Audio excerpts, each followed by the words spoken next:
আসসালামু আলাইকুম, HSC 26 batch তরঙ্গের শেষের দিক থেকে দ্বিতীয় ক্লাসে আপনাদেরকে ওয়েলকাম। আজকে আমাদের তরঙ্গ চ্যাপ্টারের উপর সিকিউ সলভিং ক্লাস। লাস্ট দিন আমরা এমসিকিউ সলভিং ক্লাসটা করে আসছিলাম, তো তার পরেটা থাকে সিকিউ সলভিং ক্লাস এবং একেবারে লাস্ট মানে নেক্সট যে ক্লাসটা হবে সেটা থাকবে অ্যাডভান্স প্রবলেম সলভিং ক্লাস। তো আমাদের চ্যাপ্টারটা তো অলমোস্ট শেষ হয়ে গেছে, অনেকগুলো এমসিকিউ আমরা করে আসছি। আজকে আমাদের কাজ হচ্ছে যে পরীক্ষায় যে সিকিউ গুলো আসে, বোর্ডে হোক কলেজে হোক, এই সিকিউ গুলো আমরা করতে পারি কিনা। এবং সিকিউ ইজ নট চ্যালেঞ্জিং, যদি আপনি পুরো চ্যাপ্টার শেষ করে থাকতে পারেন, এমসিকিউ সলভিং ক্লাসে যদি আপনি বুঝে থাকেন, তাহলে দেখবেন আজকে যখন আমরা সিকিউ সলভ করতে যাব, আপনার কাছে অনেক ক্ষেত্রেই মনে হবে ভাই এই জিনিসগুলো তো আমি অলরেডি পারি, আরেকবার মনে হয় ভ্যা করাচ্ছে, হুদাই টাইম নষ্ট করতেছে। তো আমি চাই যে আজকে আপনারা ফিল করেন যে ভাই হুদাই টাইম নষ্ট করতেছে। এটা যদি আপনাদেরকে ফিল করাইতে পারি, দ্যাট মিনস আপনারা তরঙ্গ চ্যাপ্টার বুঝতে পারছেন। তো আমার সাথে অলরেডি অনেকে কানেক্ট হয়ে গেছেন। আমি যদি একটু বলি, আমি সবসময় চেষ্টা করি একদম প্রথম দিকে যারা আছে তাদের নামটা বলার, কারণ সবার সাথে একসাথে হয় না, সময় সুযোগ হয়ে ওঠে না। প্রথমে আছে মিসেস জুবাইদা, ওকে। তারপর আছে হচ্ছে ইসরাত জাহান, তারপর আছে ঋত্বিকা দাস বিজয়, তারপর আছে ইফরাত জাহান এলমা, তারপর আছে লামিয়া জাহান, তারপর তারিকুল ইসলাম তামিম, তারপর আছে শ্রাবন্তী হালদার, তারপর আছে জয় রয়, তারপর আছে হচ্ছে রোমো আফরিন, তারপর আছে জান্নাত, তারপর আছে রাবেয়া তাপসী সোয়াদ। আচ্ছা আচ্ছা, তারপর আছে মিমি, তারপর আছে নন্দিনী সাহা। আচ্ছা আচ্ছা, আরো অনেকে আছে, মোটামুটি 10 জনের নাম আমি বলে ফেলছি। আমি চেষ্টা করি প্রতিদিন 10 জনের নাম বলার, হ্যাঁ। তো আমি যেমন আমার সাথে এখন অনেক মানে অনেকজন মানুষ কানেক্টেড আছে, আমি 10 জন চেষ্টা করি প্রতিদিন পড়ার, যেন অ্যাটলিস্ট একটা কোর্স ফুল ক্লাস নিলে 10 জন করে সবার নাম যেন অ্যাটলিস্ট একবার হলেও কোর্সে বলা হয়। তো আমাদের তো পরিচয় অনেক দিনের, আমরা কোয়ার্টার 1 থেকে কোয়ার্টার 4 পর্যন্ত চলে আসছি। বাট এমনও অনেক পেয়েছি, স্পেশালি পার্সোনালি মেসেজ দেওয়া হয় যে ভাইয়া আমি আসলে আগের কোয়ার্টার গুলোতে ছিলাম না, এই কোয়ার্টারে নতুন অ্যাডমিট হয়েছি, আগের কোয়ার্টারের ক্লাসগুলো রেকর্ড করতেছি। তো নতুন নতুন স্টুডেন্টরা মেসেজ দেয়, নতুন ভাবে পরিচয় হয়, নতুন পরিচয় হওয়াটা একটা ভালো লাগা। তো আমরা আজকে আমাদের ক্লাসটা শুরু করি। আমাদের আজকে সিকিউ সলভিং ক্লাস। আমরা গতদিনে যেই এমসিকিউ গুলো সলভ করছিলাম ওগুলো মোস্টলি ছিল আসলে কিসের উপর? Admission, specially engineering admission, BUET, সিকে, রুয়েট, ফাস্ট, বুটেক্স এগুলোর সাথে রিলেটেড। তো আজকে আমরা যেটা করব, আজকে আমরা বোর্ডের কিছু সিকিউ সলভ করব। মানে আমাদের যেন বোর্ড, তারপর হচ্ছে যে কলেজ বা হচ্ছে ইঞ্জিনিয়ারিং, মেডিকেল সব ধরনের জিনিস যেন কভার হয়। যারা মেডিকেল টার্গেট তারা হয়তো ভাববেন যে ভাইয়া মেডিকেলের কিছু করাচ্ছে না। না, হ্যাঁ মেডিকেলের জিনিসপাতিও করাবো। আমাদের শেষ ক্লাসটা যেদিন শেষ হবে সেদিন দেখবেন সবার সবকিছু ইনশাল্লাহ আহ আপনাদের করানো হয়ে গেছে। তো আচ্ছা, তো আমাকে অলরেডি 2-3 জন একটু রিকোয়েস্ট করছে যে ভাইয়া ফিরে দেখা সূত্রগুলো যদি আরেকবার একটু দেখাইতেন, পুরো চ্যাপ্টারের সবগুলো সূত্র। তো আমি বেশি টাইম নিব না, আমি এখন বাজে হচ্ছে 7টা 3, আমি 7টা 6 চেষ্টা করবো 3 মিনিটের ভিতরে সবগুলো সূত্র একবার করে বলে দেওয়ার জন্য। তো ফিরে দেখা, ফিরে আর দেখতে দিল না কারণ এত সুন্দর কালার তৈরি হয়েছিল। আচ্ছা এই তো পেয়ে গেছি ভালো কালার। ফিরে দেখা,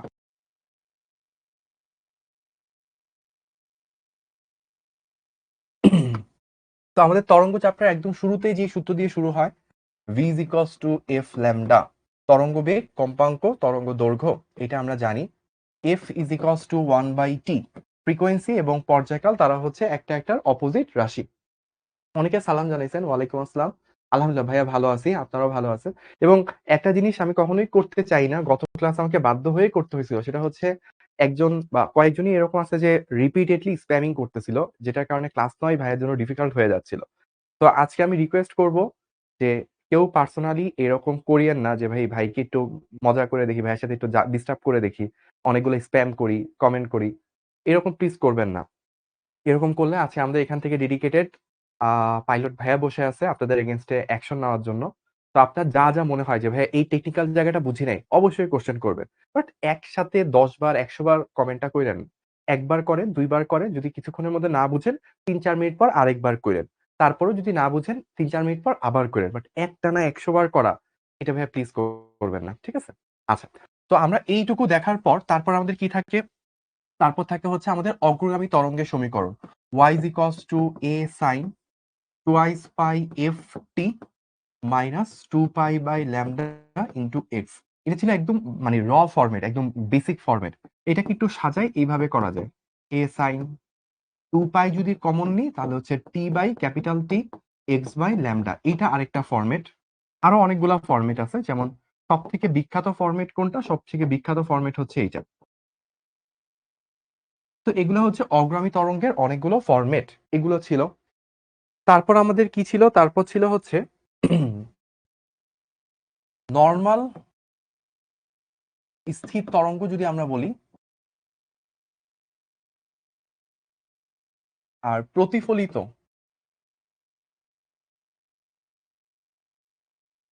স্থির তরঙ্গ যদি আমরা বলি, দুইটার মধ্যে পার্থক্য কোথায় ছিল? এখানে হচ্ছে এক্স যদি λ/4 এর জোড় গুণিতক দূরত্ব হয় তখন পাওয়া যায় হচ্ছে সুস্পন্দ বিন্দু, আর এখানে হচ্ছে এক্স যদি λ/4 এর জোড় গুণিতক হয় তখন এখানে পাওয়া যায় নিস্পন্দ বিন্দু। এই ছিল দুইটার মধ্যে বেসিক পার্থক্য। একটা হচ্ছে দুই পাশ থেকে দুইটা তরঙ্গ এসে ওভারল্যাপ করতো, আর সেকেন্ড কেসে হচ্ছে একটা তরঙ্গ যে ওইটারই রিফ্লেক্টেড অংশের সাথে ওভারল্যাপ করে বা উপরিপাতিত হয়ে তারপর হচ্ছে আমাদের প্রতিফলিত স্থির তরঙ্গটা তৈরি হতো। তো এই ছিল স্থির তরঙ্গের কিছু বিষয়। আর আমরা যদি এর পরের অংশটাই দেখি, আমাদের টানা তারে কম্পন।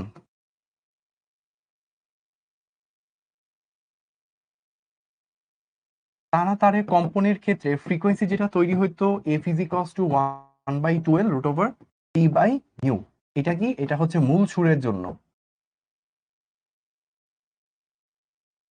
আর আমি যদি এই ক্ষেত্রে এন তম উপসুর বলি, এইটা ক্লাসের মধ্যে ডিটেলসে করানো হয়েছিল। এন তম উপসুর হচ্ছে n+1 তম হারমোনিক।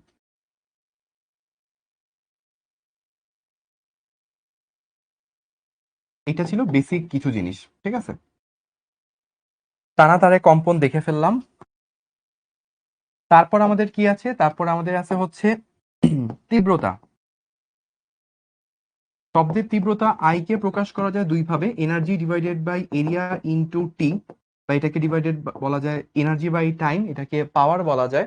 পাওয়ার বললে এরিয়া দ্বারা ভাগ করলে পি বাই এরিয়া, এটাও কিন্তু পসিবল। এবং অনেক ক্ষেত্রেই এই এরিয়াটা আমরা ইউজ করি হচ্ছে গোলকের ক্ষেত্রফলের সমান, বিকজ শব্দটা যখন ছড়ায় পড়ে গোলক আকৃতিতে চারপাশে ছড়ায় পড়ে, ঠিক আছে। তাহলে আমরা এইটুকু জানলাম। আরেকটা সূত্র আছে তীব্রতার, সেটা হচ্ছে twice pi square A square F square rho V. এটা হচ্ছে আরেকটা সূত্র। তো এই দুইটাও কিন্তু তীব্রতার সূত্র, এইটা অনেক বেশি ইউজ হবে, ঠিক আছে, এটা অনেক বেশি ইউজ হয়। আরেকটা সূত্র আছে আমাদের, যেটা হচ্ছে তীব্রতা লেভেল বা আচ্ছা আগে শব্দচ্যুতা বলি। শব্দচ্যুতা এটাকে ইংলিশে লাউডনেস বলে। এল হচ্ছে জাস্ট 10 লগ আই, এটার একক হচ্ছে ডেসিফন। ডেসিফন এভাবে বলা হয় আর কি, ডিএফ বাংলায় ডেসিফন। আর তীব্রতা লেভেল কি? তীব্রতা লেভেল হচ্ছে এটাকে আমরা বিটা দ্বারা প্রকাশ করি।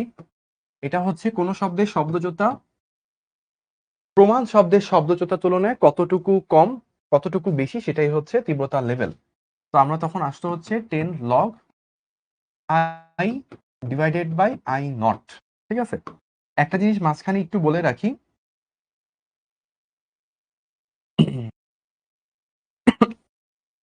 সেটা কি? সেটা হচ্ছে যে আই নট এটা হচ্ছে প্রমাণ তীব্রতা,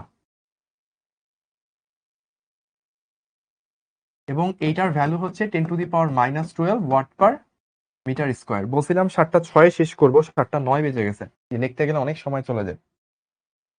তো আমরা এবার একটু আবার সামনের দিকে চলে আসি।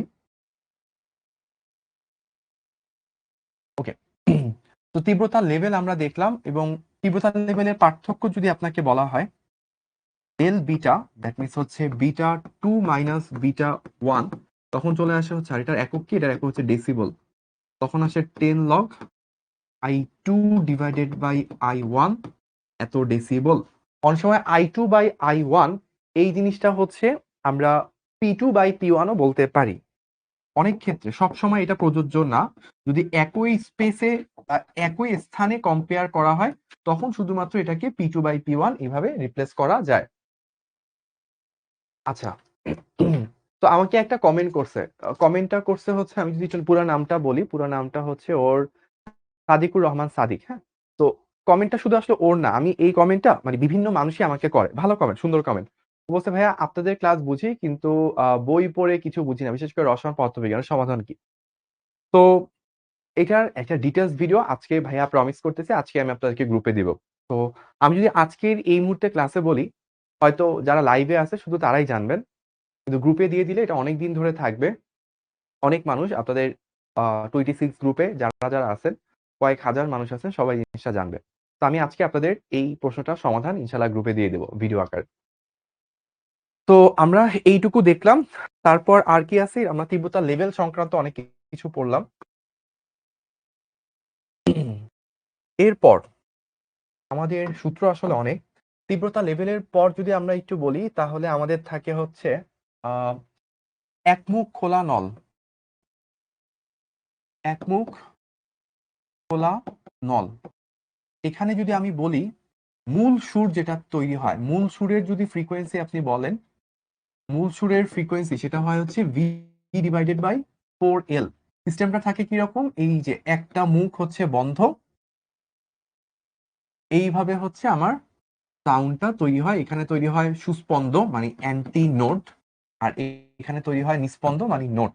এইটুকু থাকে এল, এটা হয় হচ্ছে ল্যামডা বাই 4 এর সমান। এই থাকে আমাদের সিস্টেম। আর যদি আমাকে কেউ জিজ্ঞেস করেন, এখানে হচ্ছে এন তম উপসুর, এন তম উপসুর, এটা সূত্র ভাইয়ারও মুখস্থ থাকে না। এন তম উপসুর কততম হারমোনিকের সমান, তাই তো? এততম হারমোনিক। তো এখানে শুধু বিজোড় হারমোনিক গুলো পাওয়া যায়, তাহলে প্রথমটা হবে কি 3 নাম্বারের সমান, তার মানে হচ্ছে আমার 2n+1। এটা ভাইয়ারও মুখস্থ থাকে না, আমি চিন্তা করে করে ব্যাপারটা বের করতে বেশি এনজয় করি। এরপরে কি? উভয় মুখ, উভয় মুখ খোলা নল। সেটাতে যদি একটু বলি, তখন যেটা হয়, এখানে আমার মূল সুর যেটা তৈরি হয় সেটা হচ্ছে V/2L। আর সিস্টেমটা যদি আমার কাছে জানতে চান যে ভাইয়া সিস্টেমটা দেখতে কিরকম, তাহলে বলবো হচ্ছে ভাইয়া এরকম।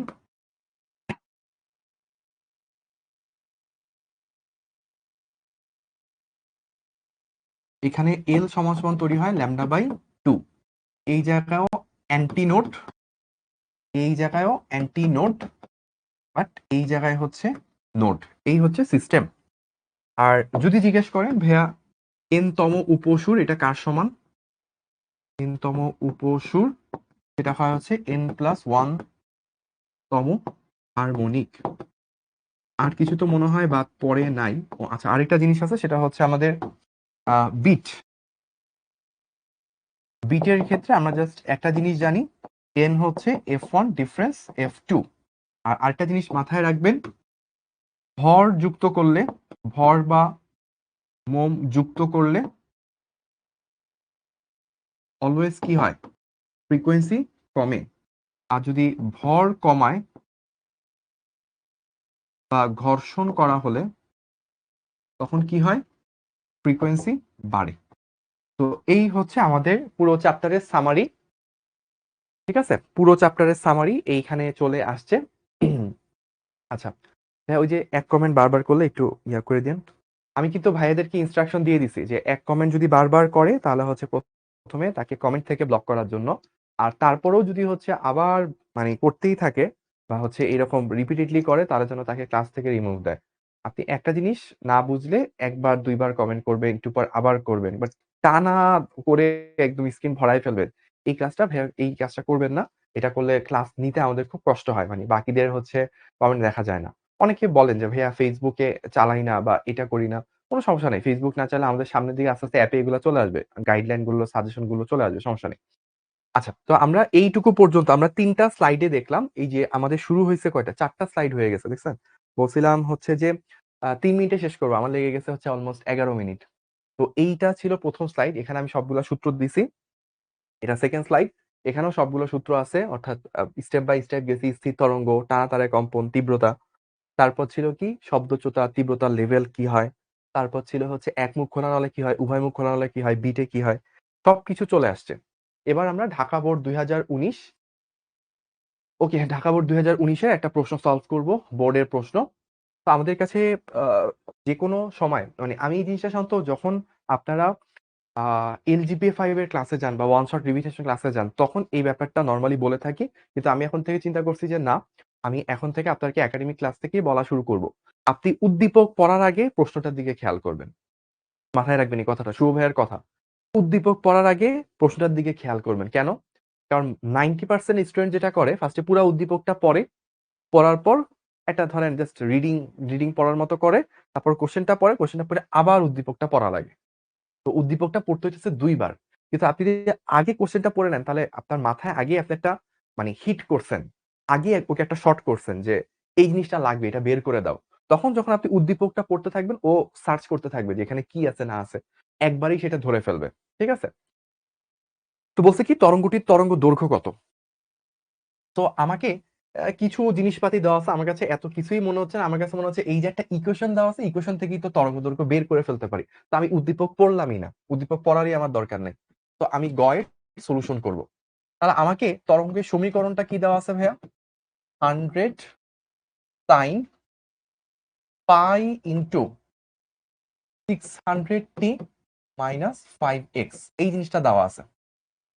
এখন আমাকে তরঙ্গ দৈর্ঘ্য চাইছে, তাই না? তাহলে এক্স এর সাথে যা যা জিনিস আছে, আমি ধরেন ভিতরে সবকিছুকে নিয়ে যাই। তো আমি আর এভাবে না লিখে আমি এভাবে 600 পাই টি মাইনাস 5 পাই ইন্টু এক্স। আচ্ছা, কেন ভাইয়া এভাবে লিখলাম? কারণ আমরা মনে আছে এই জিনিসটা জানি, এক্স এর সাথে যে টার্মটা থাকে সেটা আসলে কি হয়? 2 পাই বাই ল্যামডা হয়।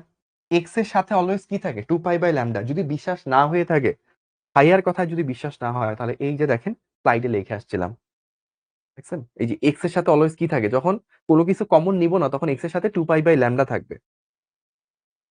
তাহলে আমাদের এখানে কি আছে? 2 পাই বাই ল্যামডা।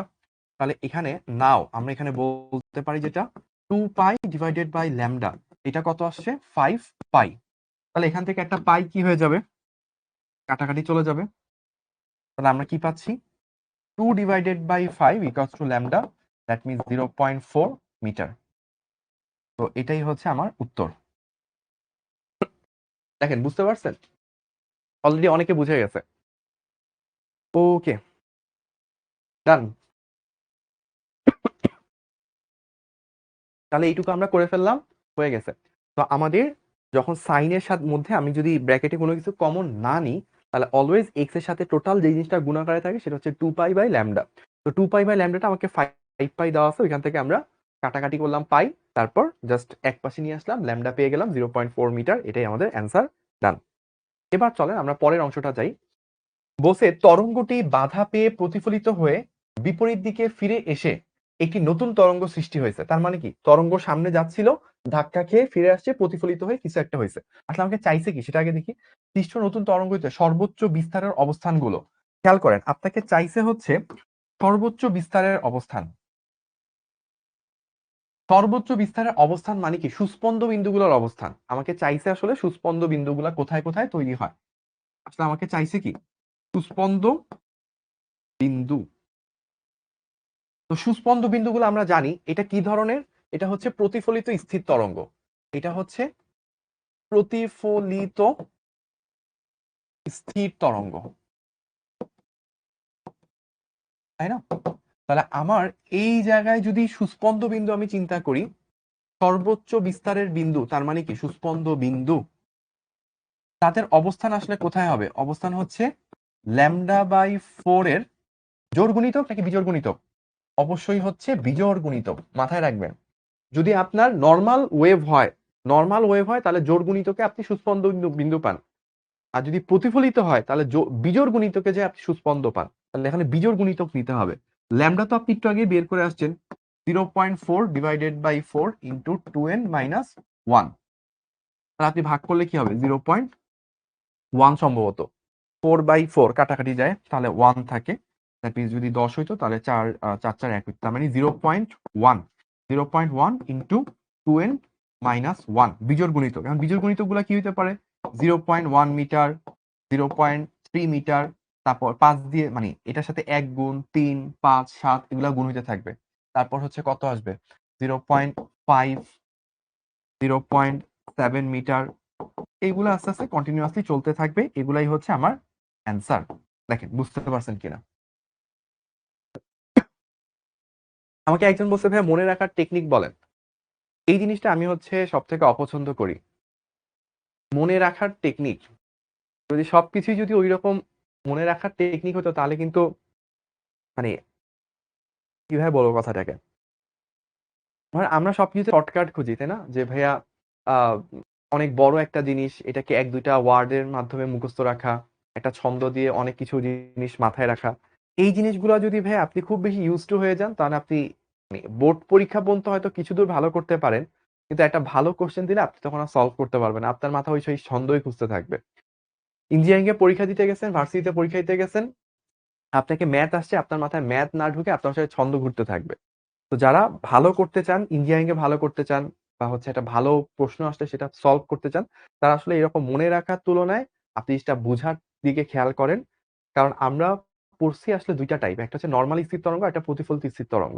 নরমাল স্থির তরঙ্গের ক্ষেত্রে λ/4 এ হচ্ছে কি আসে, সুস্পন্দ বিন্দু আসে। λ/4 এ যোগ গুণিতকে সুস্পন্দ বিন্দু আসে।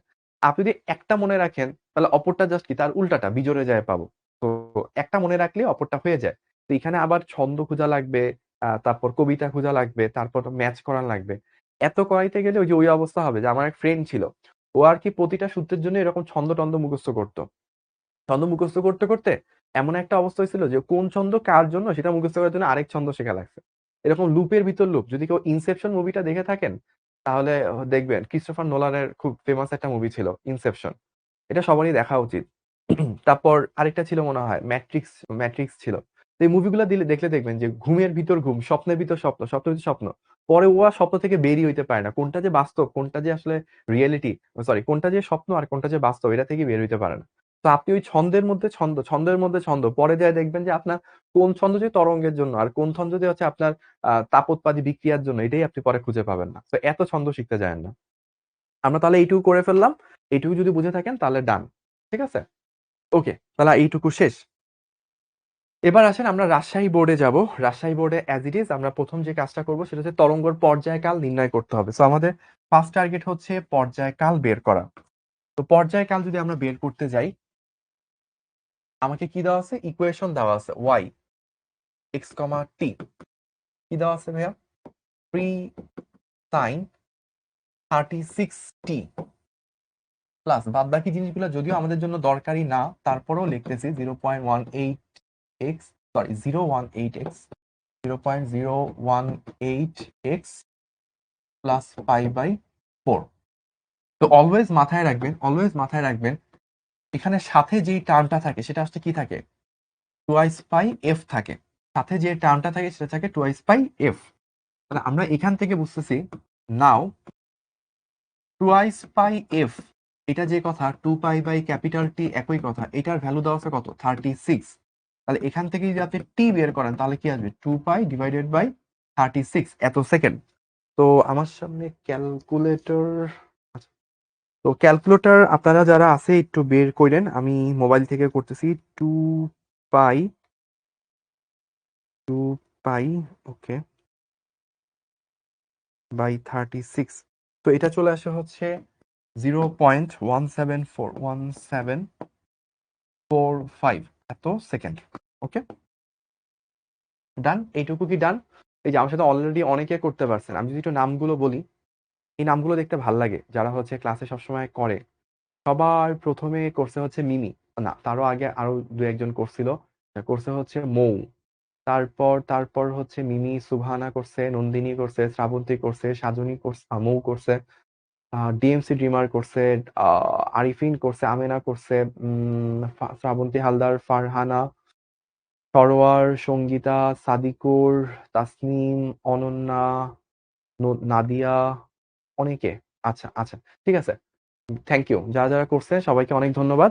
তো আমরা এইটুকু করে ফেললাম। তাহলে এই ধরনের প্রবলেম সলভ করার প্রথম উপায় কি, তরঙ্গ যে ইকুয়েশন, ইকুয়েশন থেকে ডাটাগুলো রিড করা। আমরা যে কমন ফরম্যাট জানি, কমন ফরম্যাটে টি এর সাথে অলওয়েজ মানে জিনিসটা কি থাকে, টি এর সাথে সহগ থাকে অলওয়েজ টুয়াইস পাই এফ। তাহলে টুয়াইস পাই এফ এর জায়গায় 36 আছে। আবার এফ কে লেখা যায় কি 1/t বা টুয়াইস পাই বাই টি, এটা হচ্ছে 36। এখান থেকে টিটা বের করা যায় 2π/36, that means 0.1745 second. Okay, clear? তাহলে এবার পরের অংশটাতে যাই। পরের অংশে কোশ্চেন বলছে কি, এক্স ইকুয়াল যদি 0 হয় তাহলে ভি ভার্সেস টি গ্রাফের প্রকৃতি কিরকম হবে। এটা একটা ঝামেলার প্রশ্ন, চলেন আমরা একটু করি। এখানে আমরা সলভ করতে গেলে যেটা দেখবো সেটা হচ্ছে আমাদের y x, t, তাই তো? আর x এর ভ্যালু 0 বসাইতে বলছে, তাহলে আমরা কি পাবো? 3 sin 36t প্লাস x এর যে কারেসপন্ডিং যে সহগটা, এটা তো 0 হয়ে যাবে, কারণ 0-র সাথে গুণ করলে কিছু থাকে না, থাকে কি জাস্ট 5/4টা অবশিষ্ট রয়ে যাবে। আচ্ছা, এখন দেখেন আমরা যদি গ্রাফ আঁকতে যাই, এটা আসলে কিসের গ্রাফ দেখেন ভাই, এটা একটা সাইনের গ্রাফ, তাই না? কিন্তু আমাকে বলছে V versus T graph. V versus T graph, বেগ যদি আমরা বের করতে চাই তাহলে আমাকে কি করতে হবে? এই সরণটাকে ডিফারেন্সিয়েট করতে হবে। ডিফারেন্সিয়েট করলে মানে এই পুরো জিনিসটাকে যদি ডিফারেন্সিয়েট করি তাহলে 3 × 36 বাইরে আসবে, সাইনের জায়গায় হয়ে যাবে cos 36t প্লাস π/4। সাইনকে ডিফারেন্সিয়েট করলে cos হয়, টি এর সাথে যে সহগ থাকে সেটা বাইরে আসে। 3 36 কত? 3 3 9, 3 6 18, তাহলে হচ্ছে 108। তো একটু কমেন্ট করে জানাই ঠিক আছে কিনা।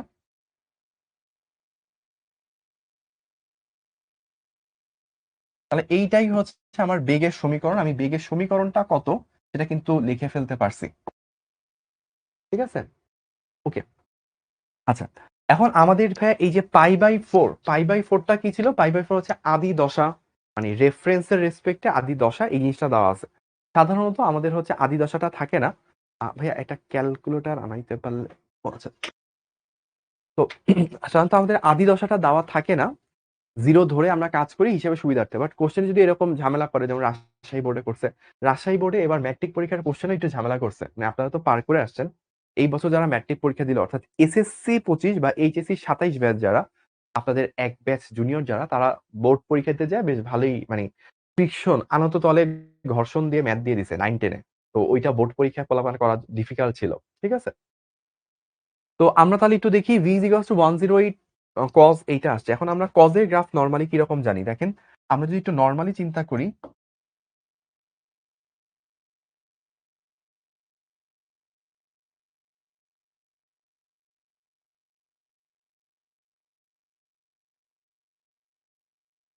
আচ্ছা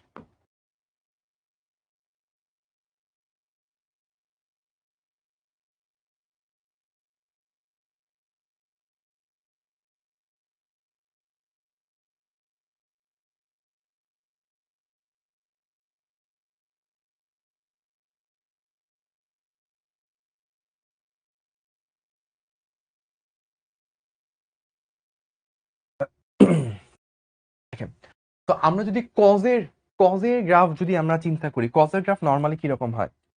এখন আমার সাথে সাথে আইকেন না, ভুল হবে, আমি ফার্স্টে ভুলটা আঁকতেছি, আগেই বলে দিলাম। এইটা হচ্ছে cos এর গ্রাফ, এভাবে চলতে থাকে।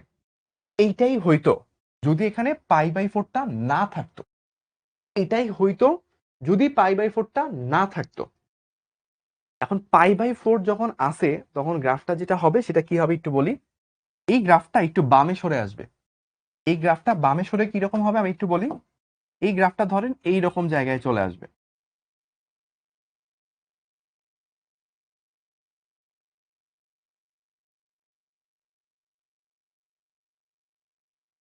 আচ্ছা ঠিক আছে, তো এই গ্রাফটা তখন হয়ে যাবে এই রকম।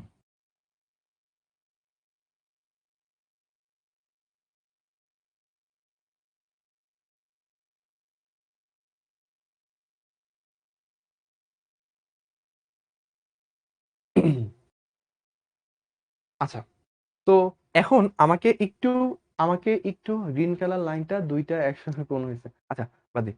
তো আমরা আমরা এখানে একটু দেখি, আমাদের যে ইকুয়েশন ছিল এটা ছিল y এর ইকুয়েশন, এখানে একটা x যুক্ত টার্ম ছিল, কিন্তু আমাকে বলছে x = 0 পয়েন্টে কাউন্ট করতে, সো 0.018 ইন্টু 0, 0 হয়ে গেছে, ওইটা নাই।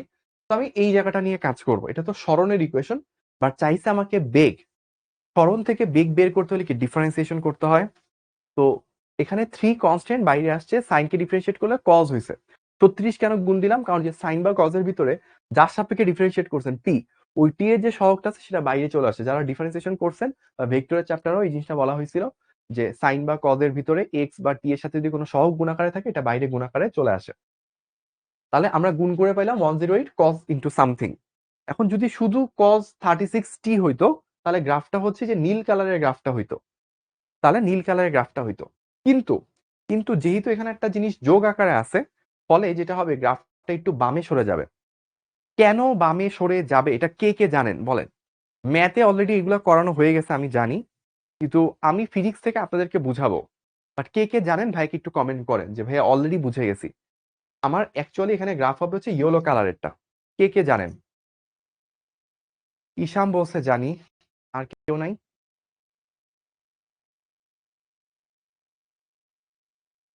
সামাদ বলছে আমি জানি। ওকে। সাদিয়া বলছে কিছুটা জানি। জানি না, অলরেডি বুঝছি, ওকে ভুলে গেছি। দুই ধরনের কমেন্টই আসছে। তো আমি আপনাদেরকে একটু একটু হচ্ছে মনে করায় দেওয়ার জন্য একটা ব্ল্যাঙ্ক স্লাইড নিলাম। আপনাদের আপনারা কি কনিক্স পড়ছেন, প্যারাবোলা পড়ছেন? আমাকে একটু কমেন্ট করেন তো, প্যারাবোলা পড়ানো হয়েছে আপনাদেরকে?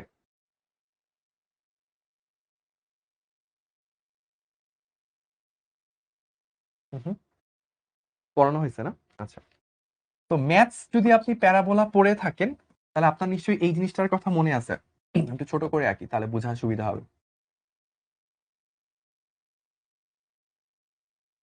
এটা হচ্ছে y square is equals to 4ax, এই জিনিসটার গ্রাফ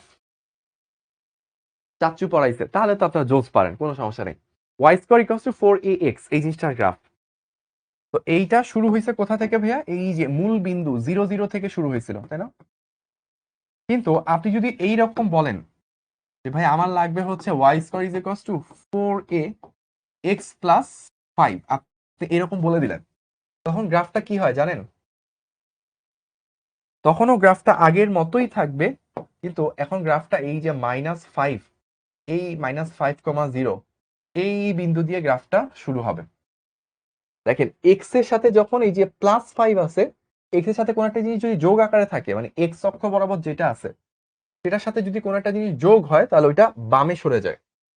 আর যদি তাহলে চিন্তা হইতে পারে ভাই যদি যোগ না হয়ে বিয়োগ হইতো, লাইক এরকম যদি হইতো 4ax-5, তাহলে ভাইয়া কি হইতো?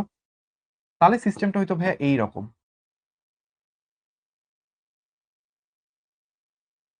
তখন আপনার এখানে কি -5 না, সো এইটা ধরেন হচ্ছে 5,0 বিন্দু।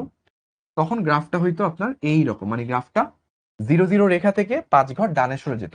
তো এক্স এর সাথে কোনো কিছু বিয়োগ হইলে ডানে সরে যায়, আর যদি যোগ হয় তাহলে বামে সরে আসে। তাহলে আমাদের দেখেন, আমাদের আসলে এক্স অক্ষ বরাবর আমরা কি আঁকবো? এক্স অক্ষ বরাবর আমরা আঁকবো টাইম, ওয়াই অক্ষ বরাবর আমরা কি আঁকবো? বেগ, তাই না? তো আমাদের খেয়াল করে দেখেন এক্স অক্ষ বরাবর টাইম লিখতেছি, টাইমের সাথে কি একটা জিনিস যোগ আকারে আসছে। তো যোগ আকারে যেহেতু আসছে তাহলে কি গ্রাফটা বামে সরে যাবে। তো এইটা হইতো কখন, মানে নীল কালার দিয়ে দেখাই তাহলে ভালো বুঝতে পারবেন। এই জিনিসটা আমার অ্যান্সার হইতো যদি আমার ডেল 0 হইতো, কিন্তু এখন তো আমার একটা ডেল আছে। এইটা কখন হয়েছে? যখন ডেল ইজ ইকুয়ালস টু π/4, তখন হচ্ছে আমার গ্রাফটা বামে সরে এইরকম একটা পর্যায়ে চলে আসছে। ঠিক আছে, এবার আরেকটা জিনিস খেয়াল করেন, এই বেগের ম্যাক্সিমাম ভ্যালু কত খেয়াল করে দেখেন।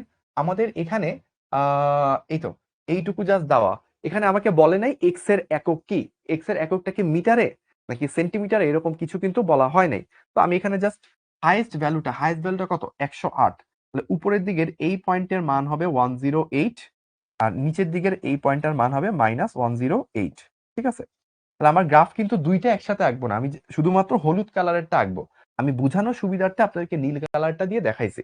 তো ভাইয়াকে যদি আরেকবার বলেন যে ভাইয়া তাহলে একটু কোনটা স্পেসিফিক হবে সেটা একটু আঁকান, তাহলে ভাইয়া বলবো এই রকম। খেয়াল করেন, গ্রাফটা হবে হচ্ছে, আমি স্পেসিফিক্যালি যদি বলি,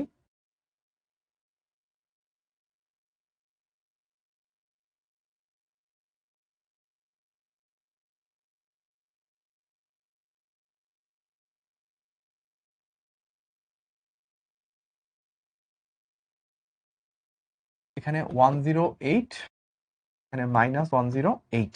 ঠিক আছে, গ্রাফটা একটু এখান থেকে শুরু হয়েছে,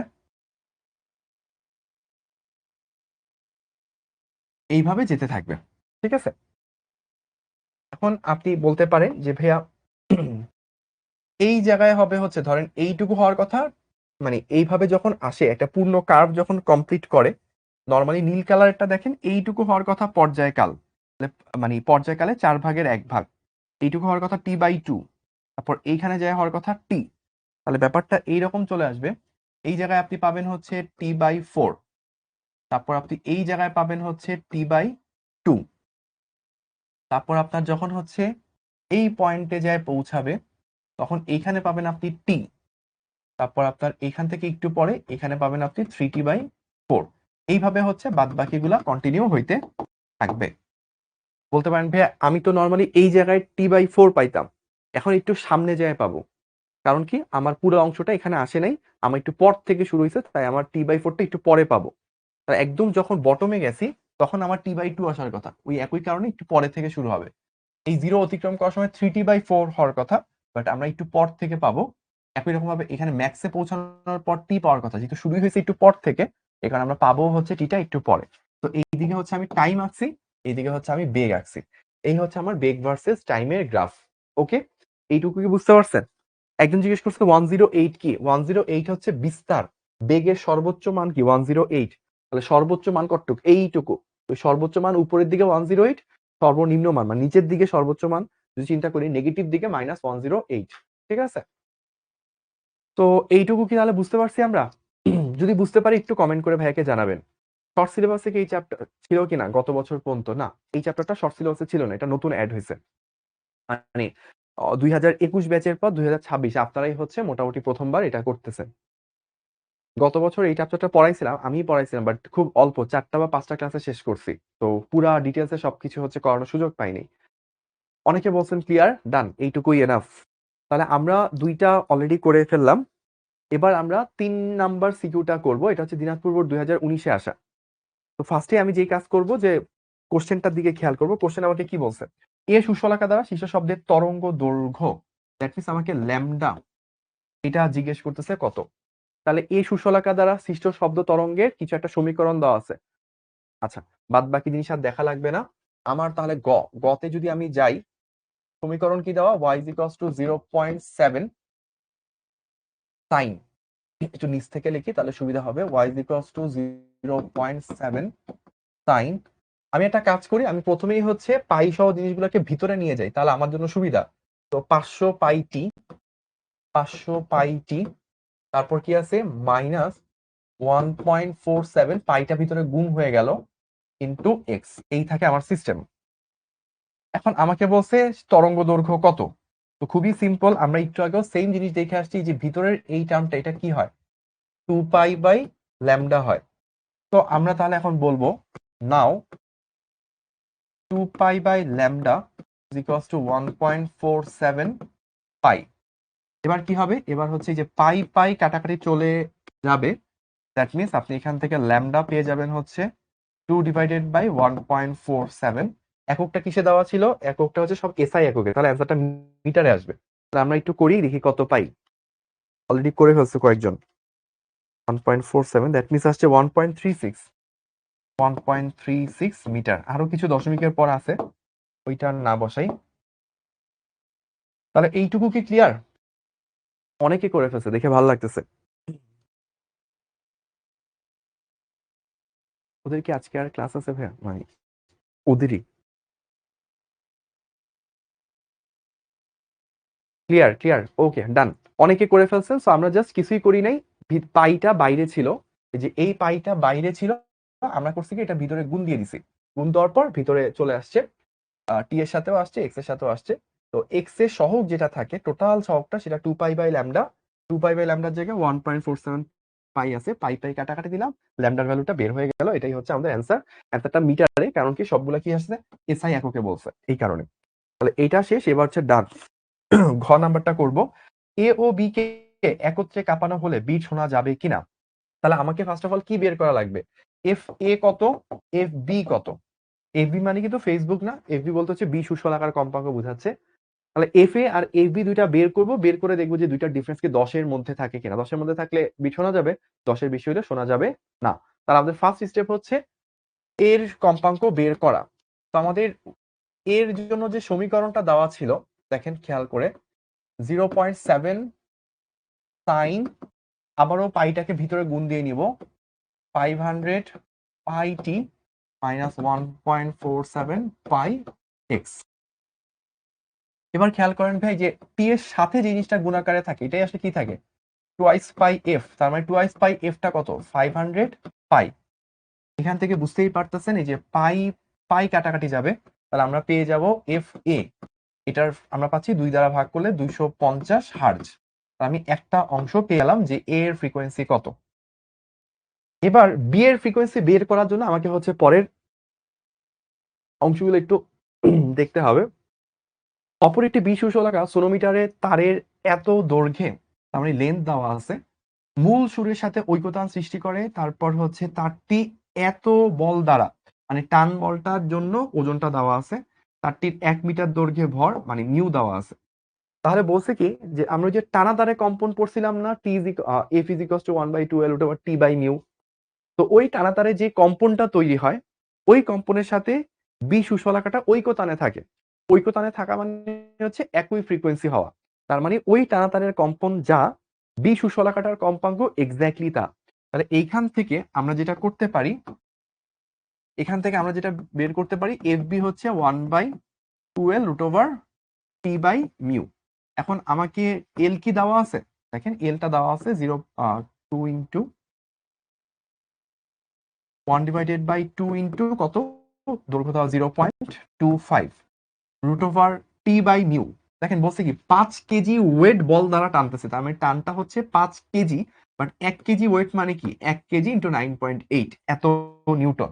ঠিক একই রকম ভাবে 5 কেজি ওয়েট মানে হচ্ছে 5 কেজি ইন্টু 9.8 নিউটন। তো যারা এই জিনিসটা জানেন না, এফ এর একটি একক, এফ এর একক সেটা হচ্ছে কেজি ওয়েট। মাথায় রাখবেন 1 kg weight equals to 1 into 9.8 newton. এটা হচ্ছে একটা একক। এই এককটা কিন্তু important, specially engineering varsity admission test গুলোতে অনেক ক্ষেত্রে বোর্ডেও এই একক দিয়ে প্রচুর অঙ্ক আসে। তাকে ধরেন 5 কেজি, সবাই বলের জায়গায় 5 নিউটন বসাই দিয়ে চলে আসে, পরীক্ষা শেষে দেখা যায় একটা ভালো পরিমাণ বাস খেয়ে গেছে। সেখানে যত কেজি দেওয়া থাকবে তার সাথে 9.8টা কিন্তু গুণ করে নিতে হবে, এটা মাথায় রাখবো। তো আমরা তাহলে এখান থেকে আরেকটা জিনিস, মিউ 1 মিটার দৈর্ঘ্যে ভর 3 গ্রাম। এখানে অনেক পোলাপান 3 লিখে দিবে, বাট এটা কিন্তু গ্রাম কেজিতে নিতে হবে, দ্যাট মিনস 10⁻³ লাগবে। তাহলে এখান থেকে আমি একটা অ্যান্সার পাবো। কেউ কি করছেন? 5.6 আসে, বা ডিফারেন্সই বের করে ফেলছে। 1/0.5 into root over 5 into 9.8 divided by 10⁻³ তো এইটা আসছে 255.6, 255.6 হার্জ। এটা আসছে এফ বি মানে ফেসবুক, তাই না? এখন আমাকে যদি বের করতে বলে যে ভাইয়া বিট সংখ্যা, এন হচ্ছে f a difference f b, তাহলে ডিফারেন্স করলে কত আসবে, 250 দ্যাট মিনস হচ্ছে 5.6 যেটা কিনা লেস দেন 10, অতএব বিট শোনা যাবে।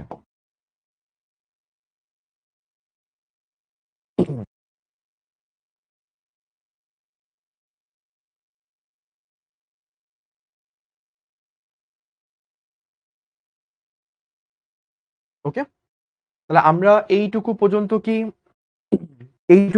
ক্লিয়ার হইতে পারছি? আমরা প্রথমে কি করছে, আমাদেরকে জিজ্ঞেস করছে এ আর বি একত্রে কাঁপালে বিট শোনা যাবে কিনা। তো আমরা বিটের নর্মাল শর্ত যেটা জানি যে ভাইয়া দুইটার ফ্রিকোয়েন্সি যদি 10 হার্জের কম হয়, মানে গ্যাপটা দুইটার ফ্রিকোয়েন্সির পার্থক্য 10 হার্জের কম হইলে শোনা যাবে। তো আমার তাহলে দুইটার ফ্রিকোয়েন্সি জানা লাগবে। এরটা খুবই সহজ ছিল, এর ইকুয়েশন থেকে যে টি এর সাথে সহগ কি 2πf, ওইটা দেওয়া আছে, এখান থেকে এর ফ্রিকোয়েন্সি বের হয়ে গেছে, জান। বি এরটা ডিরেক্টলি দেয় নাই, বি এরটা অগ্রামী মানে এরটা দিচ্ছে অগ্রামী তরঙ্গের সমীকরণ থেকে বের করতে, আর বি এরটা দিচ্ছে টানা তার থেকে বের করতে।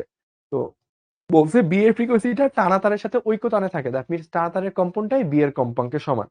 তো টানা তারের কম্পাঙ্কের জন্য এল দরকার, টি দরকার, মিউ দরকার, এগুলো দিয়ে দিচ্ছে, ওইখান থেকে বের হয়েছে, দ্যাট মিনস এফ বি বের হয়ে গেছে। দুইটার পার্থক্য দেখলাম 5.6 আসছে, যেটা কিনা 10-এর থেকে কম, তার মানে অবশ্যই শোনা যাবে। ঠিক আছে, এই জন্য আমাকে কমেন্ট করছে ভাইয়া 5.6 লেস দেন 10 এটা বুঝাই দেন। ভাই এই বয়সে যদি এসে আমাকে জিজ্ঞেস করেন যে ভাই 5.6 এই সংখ্যাটা কিভাবে 10-এর থেকে ছোট হইলো, তাহলে ভাই এটা বলবো এইটা ভাইয়ার পক্ষে বোঝানো সম্ভব না। এটা বুঝাইতে হইলে ভাইয়াকে ধরেন আইনস্টাইনের থেকেও বড় কিছু হইতে হবে। আর আপনাকে ধরেন হচ্ছে ওই যে কি বলবো, থাকে না 4-5 বছরের বাচ্চা, তাদের থেকেও ছোট হইতে হবে। আমাকে হইতে হবে আইনস্টাইনের থেকেও মেধাবী কেউ, আপনাকে হইতে হবে 4-5 বছরের থেকেও ছোট কোনো বাচ্চা। যদি এটা হন তখন শুধুমাত্র আপনাকে বোঝানো সম্ভব হবে যে 5.6 কিভাবে 10-এর থেকে ছোট হয়। ঠিক আছে, আশা করি বুঝে গেছেন। তাহলে আমরা এইটুকু ডান। এবার আসেন চট্টগ্রাম বোর্ড 2019। আগে আমি খেয়াল করব কি গ নাম্বার আমাকে চাইছেটা কি, পি ও কিউ সুশলাকার কম্পাঙ্ক নির্ণয় করতে। দ্যাট মিনস আমার এফপি এফকিউ এগুলো আমাকে বের করতে হবে। আমাকে কি কি দেওয়া আছে, পি কিউ আর তিনটি সুশলাকার একটি ইস্যুর মাধ্যমে রাখা হলো। সুশলাকার পি সুশলাকার 4টি পূর্ণ তরঙ্গ দৈর্ঘ্য, কিউ এর 5টি পূর্ণ তরঙ্গ দৈর্ঘ্যের সমান। তারপরে এখান থেকে আমি একটা জিনিস বুঝতে পারতেছি, 4 ল্যামডা পি 5 ল্যামডা কিউ এই জিনিসটা দেওয়া আছে, তাই না? বলছে পি এর 4টা তরঙ্গ দৈর্ঘ্য কিউ এর 5টা তরঙ্গ দৈর্ঘ্যের সমান। আচ্ছা আচ্ছা, একজন বলছে নামাজের ব্রেক দিবেন না ভাইয়া, নামাজ তো হয়ে গেছে 6টা 40 মানে 40-এর কাছাকাছি সময় নামাজ পড়ে জয়েন করার কথা আশা করি আপনাদের। আর ঈশার নামাজের কথা যদি বলেন, ঈশার নামাজ তো 8টা 45-এ যদি জামাতেও পড়েন, যদিও কমেন্টটা করছে একজন মেয়ে, তো কোনো দিক থেকে আসলে টাইম ম্যাচ করে না। তা আপনি যদি অন্য কোনো গ্রহ থেকে না মানে অন্য কোনো দেশ থেকে ক্লাস লাইভ ক্লাসে জয়েন করে থাকেন, তাহলে ভাইয়াকে বলতে পারেন। তো আমরা দেখতেছি প্রথম শর্তটা যেটা দেওয়া আছে, পি সুশলাকার 4টা পূর্ণ তরঙ্গ দৈর্ঘ্য কিউ এর 5টা সমান। আচ্ছা, তারপর বলছে কি যে তাদের তরঙ্গ দৈর্ঘ্যের পার্থক্য এইটা দেওয়া আছে 60 হার্টজ। আচ্ছা, এখন তাহলে একটা জিনিস খেয়াল করেন, আপনি এখান থেকে বুঝতে পারতেছেন যে lambda p is equals to 5/4 lambda q বা 1.25 ল্যামডা কিউ। তার মানে ল্যামডা কিউ এর থেকে ল্যামডা পি বড়, lambda p greater than lambda q. এইটা আপনি বুঝে গেছেন। তার অর্থ আসলে কি, f p less than f q, এটা আপনি বুঝে যাওয়ার কথা। কারণ দুইটা জিনিসের গুণফল ধ্রুবক, তাহলে একটা যদি বড় হয় অপরটা ছোট হবে। আমরা জানি v is equals to f lambda, তাই না? তাহলে f p lambda p is equals to f lambda f q lambda q. তাহলে এখান থেকে আমরা যেটা বলতে পারি, f p f p into lambda p জায়গায় আমরা বলতে পারি কি 1.25 lambda q is equals to f q into lambda q. তাহলে এখান থেকে কিছু জিনিস কাটাকাটি চলে যায়, এই যে এটা কাটাকাটি চলে যায়। তাহলে আমাদের দেখেন থাকতেছে কি f q is equals to 1.25 f p, এই জিনিসটা কিন্তু আমাদের পেয়ে গেলাম। এবার দেখেন আমাকে বলছে এই দুইটার পার্থক্য হচ্ছে 60 হার্জ, এই দুইটার পার্থক্য হচ্ছে 60 হার্জ, এটা আমাদেরকে বলে দিছে। তাহলে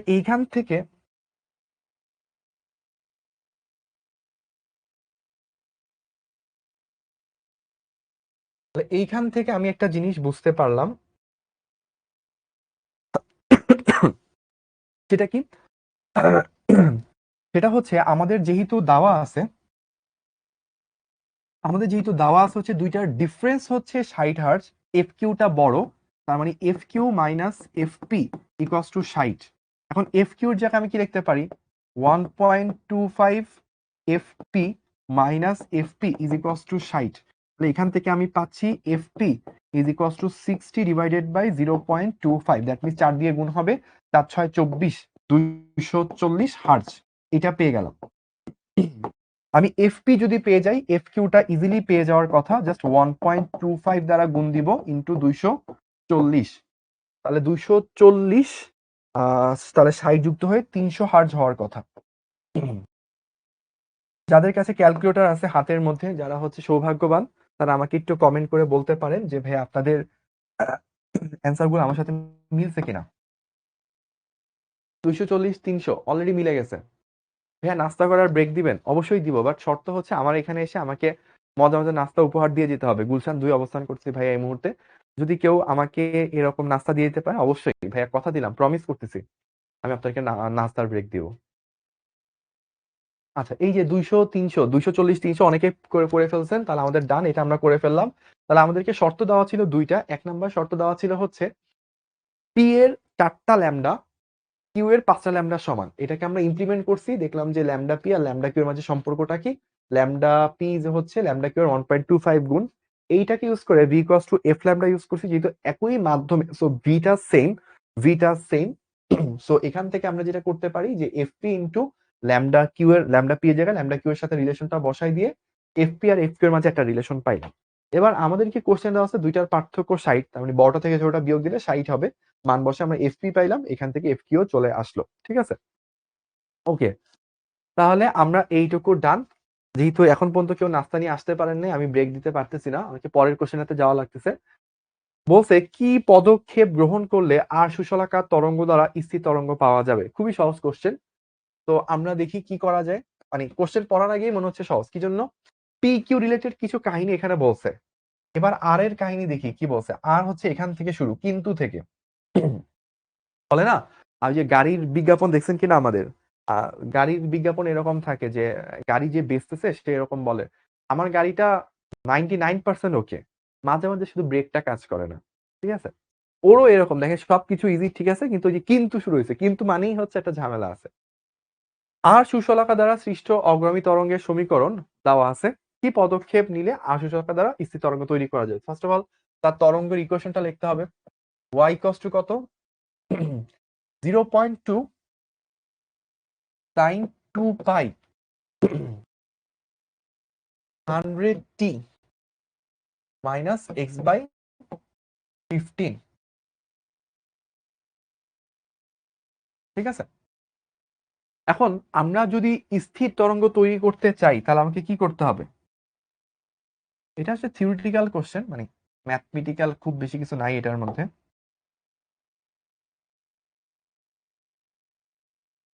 অর্থাৎ আপনাকে ধরেন এইরকম একটা তরঙ্গ আপনি পাঠাইলেন, এটাকে কি করতে হবে? ধাক্কা খেয়ে আবার ফেরত আসতে হবে। অর্থাৎ সামনে একটা প্রতিফলক থাকতে হবে, যেটার কারণে ধাক্কা খেয়ে ওইটা ব্যাক করতেছে। যদি এটা হয়, এই জিনিসটার নাম হচ্ছে প্রতিফলক বা প্রতিবন্ধক, যাই বলে না কেন। তো আপনার অ্যান্সার হচ্ছে একটা প্রতিফলক থাকতে হবে, এবং প্রতিফলক থেকে সৃষ্ট যে তরঙ্গটা, প্রতিফলক থেকে, যেমন এইখানে তো আপনি পাইছিলেন হচ্ছে এখানে আপনি পেয়েছেন হচ্ছে ওয়াই আর, তো এটা যেটা যাচ্ছিল ওয়াই আর যাচ্ছিল, আপনার প্রতিফলিত হয়ে যেটা ফেরত আসবে ধরলাম সেটা হচ্ছে ওয়াই আর প্রাইম। তো ওয়াই আর প্রাইমটা কি হবে? ওয়াই আর প্রাইমটা হবে হচ্ছে বিস্তার সেম থাকবে 0.2 সাইন 100t, 100t থেকে যাবে। আমরা মনে আছে যে এক্স এর আগে যদি মাইনাস থাকে সেটা কি হয়ে যেত? প্লাস হইতো। আরেকটা কাজ হবে, সেটা হচ্ছে যেহেতু ধাক্কা খেয়ে ফেরত আসতেছে, তো একটা পাই অ্যাঙ্গেল যুক্ত হয়ে যায়। তো তখন আপনি বলবেন যে ওয়াই আর এবং ওয়াই আর প্রাইম দুইটাকে যদি আপনি লব্ধি করেন, লব্ধি করলে আসবে কি 2 ইন্টু 0.2 ইন্টু সাইন, একটা মাইনাস আসবে সামনে, 2 pi by lambda, 2 pi by lambda. এখানে ল্যামডা কত? 2 পাই বাই ল্যামডা, এটা একত্রে দেওয়া আছে হচ্ছে 15, ওই যে নিচে দেওয়া আছে 15। তো 2 পাই বাই 15 ইন্টু কি আসবে? ইন্টু এক্স, এইটা একটা টার্ম আসবে, ইন্টু কস টুয়াইস পাই এফ টি, এফ কত আছে? 100 ইন্টু 100t। এখানে যে কাহিনীটা ঘটবে সেটা কি? এটা হচ্ছে এই যে টার্মটা, এই টার্মটা হবে হচ্ছে আপনার বিস্তার, এই টার্মটা হবে হচ্ছে আপনার বিস্তার, যা এক্স বা অবস্থান ডিপেন্ডেন্ট।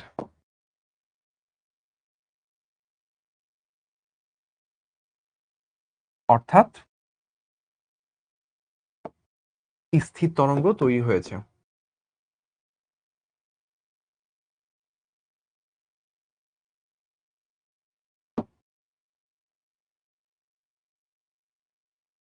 তো আমাদের কোশ্চেন হচ্ছে কি পদক্ষেপ নিলে, প্রশ্ন হচ্ছে কি পদক্ষেপ নিলে আমরা স্থির তরঙ্গ পেতে পারবো।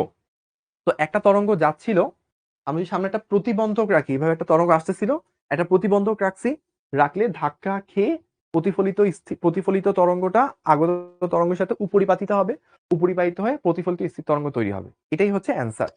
তারপর আপনাকে যেটা এত সহজে 1-2 লাইনে লিখে দিলে তো আর 4 মার্কস দিবে না। তো আপনাকে একটু এটাও লিখে দিতে হবে যে প্রতিফলিত স্থির তরঙ্গের ইকুয়েশনটা কিরকম হবে। আমি জানি অনেকেই হচ্ছে বিভিন্ন বই গাইড টাইড দেখে হচ্ছে বলবেন ভাই গাইডের সাথে মিলে না। স্পেশালি 9-10 এর স্টুডেন্টদের ক্লাস নিতে গেলে এজটা অনেক বেশি হয়। ওদের টানা তারের যে টানা তারের ক্ষেত্রে বা হচ্ছে কপি কল সিস্টেমের ক্ষেত্রে ত্বরণ কি হয়, সিস্টেমটা পুরো একদম টেক্সট বইতেই ভুল দেওয়া। তো ওদেরকে এই জিনিসটা ক্লাসে 10 বার করে যদি বলে থাকি, 10 বারের বেশি বলছি যে এটা বইতে ভুল দেওয়া, তারপরে হচ্ছে ক্লাসে করাইছি, তারপরের দিনও একদম শিখবো জিবো থেকে শুরু করে সব জায়গায় ভরে গেছে, ভাইয়া এটা তো বইয়ের সাথে মিলে না, ভাইয়া এটা গাইডের সাথে মিলে না। ক্লাসের মধ্যে 10 বার বলার পরও যেখানে বইতে ভুল আছে। তা আপনারাও যেটা করেন ম্যাক্সিমাম জায়গায় করে কি যে পাইটা দেয় না, পাইটা না দেওয়া চরম একটা ভুল। কারণ আপনি ধাক্কা খেয়ে যখন ব্যাক করবেন তখন 180 ডিগ্রি ঘুরতে হয়। তো ওই কারণে এখানে একটা মাইনাস চলে আসে। তো আমাদের যেটা করতে হবে ওইটুকু লিখে দেওয়াই এনাফ। যদি কেউ চালাক টিচার হইতো তাহলে ওই কথাটা লিখলেই এনাফ যে একটা প্রতিবন্ধক রাখতে হবে যার কারণে ধাক্কা খেয়ে প্রতিফলিত তরঙ্গ এবং আগত তরঙ্গ উপরিপাতিত হয়ে স্থির তরঙ্গ তৈরি হবে। এই 2 লাইন লিখলেই 4-এ 4 দেওয়া উচিত। কিন্তু বাংলাদেশের টিচাররা সাধারণত মোস্ট অফ দ্য কেসেস কি আর বলবো, আমাদের দুর্ভাগ্য আর কি। তো এই কারণে যেটা হয় আপনাকে পুরা কিছু এক্সট্রা ম্যাথের লাইন লিখে দিতে হবে যেন আপনার খাতা ভরে আপনার কিছু মার্কস দেয়।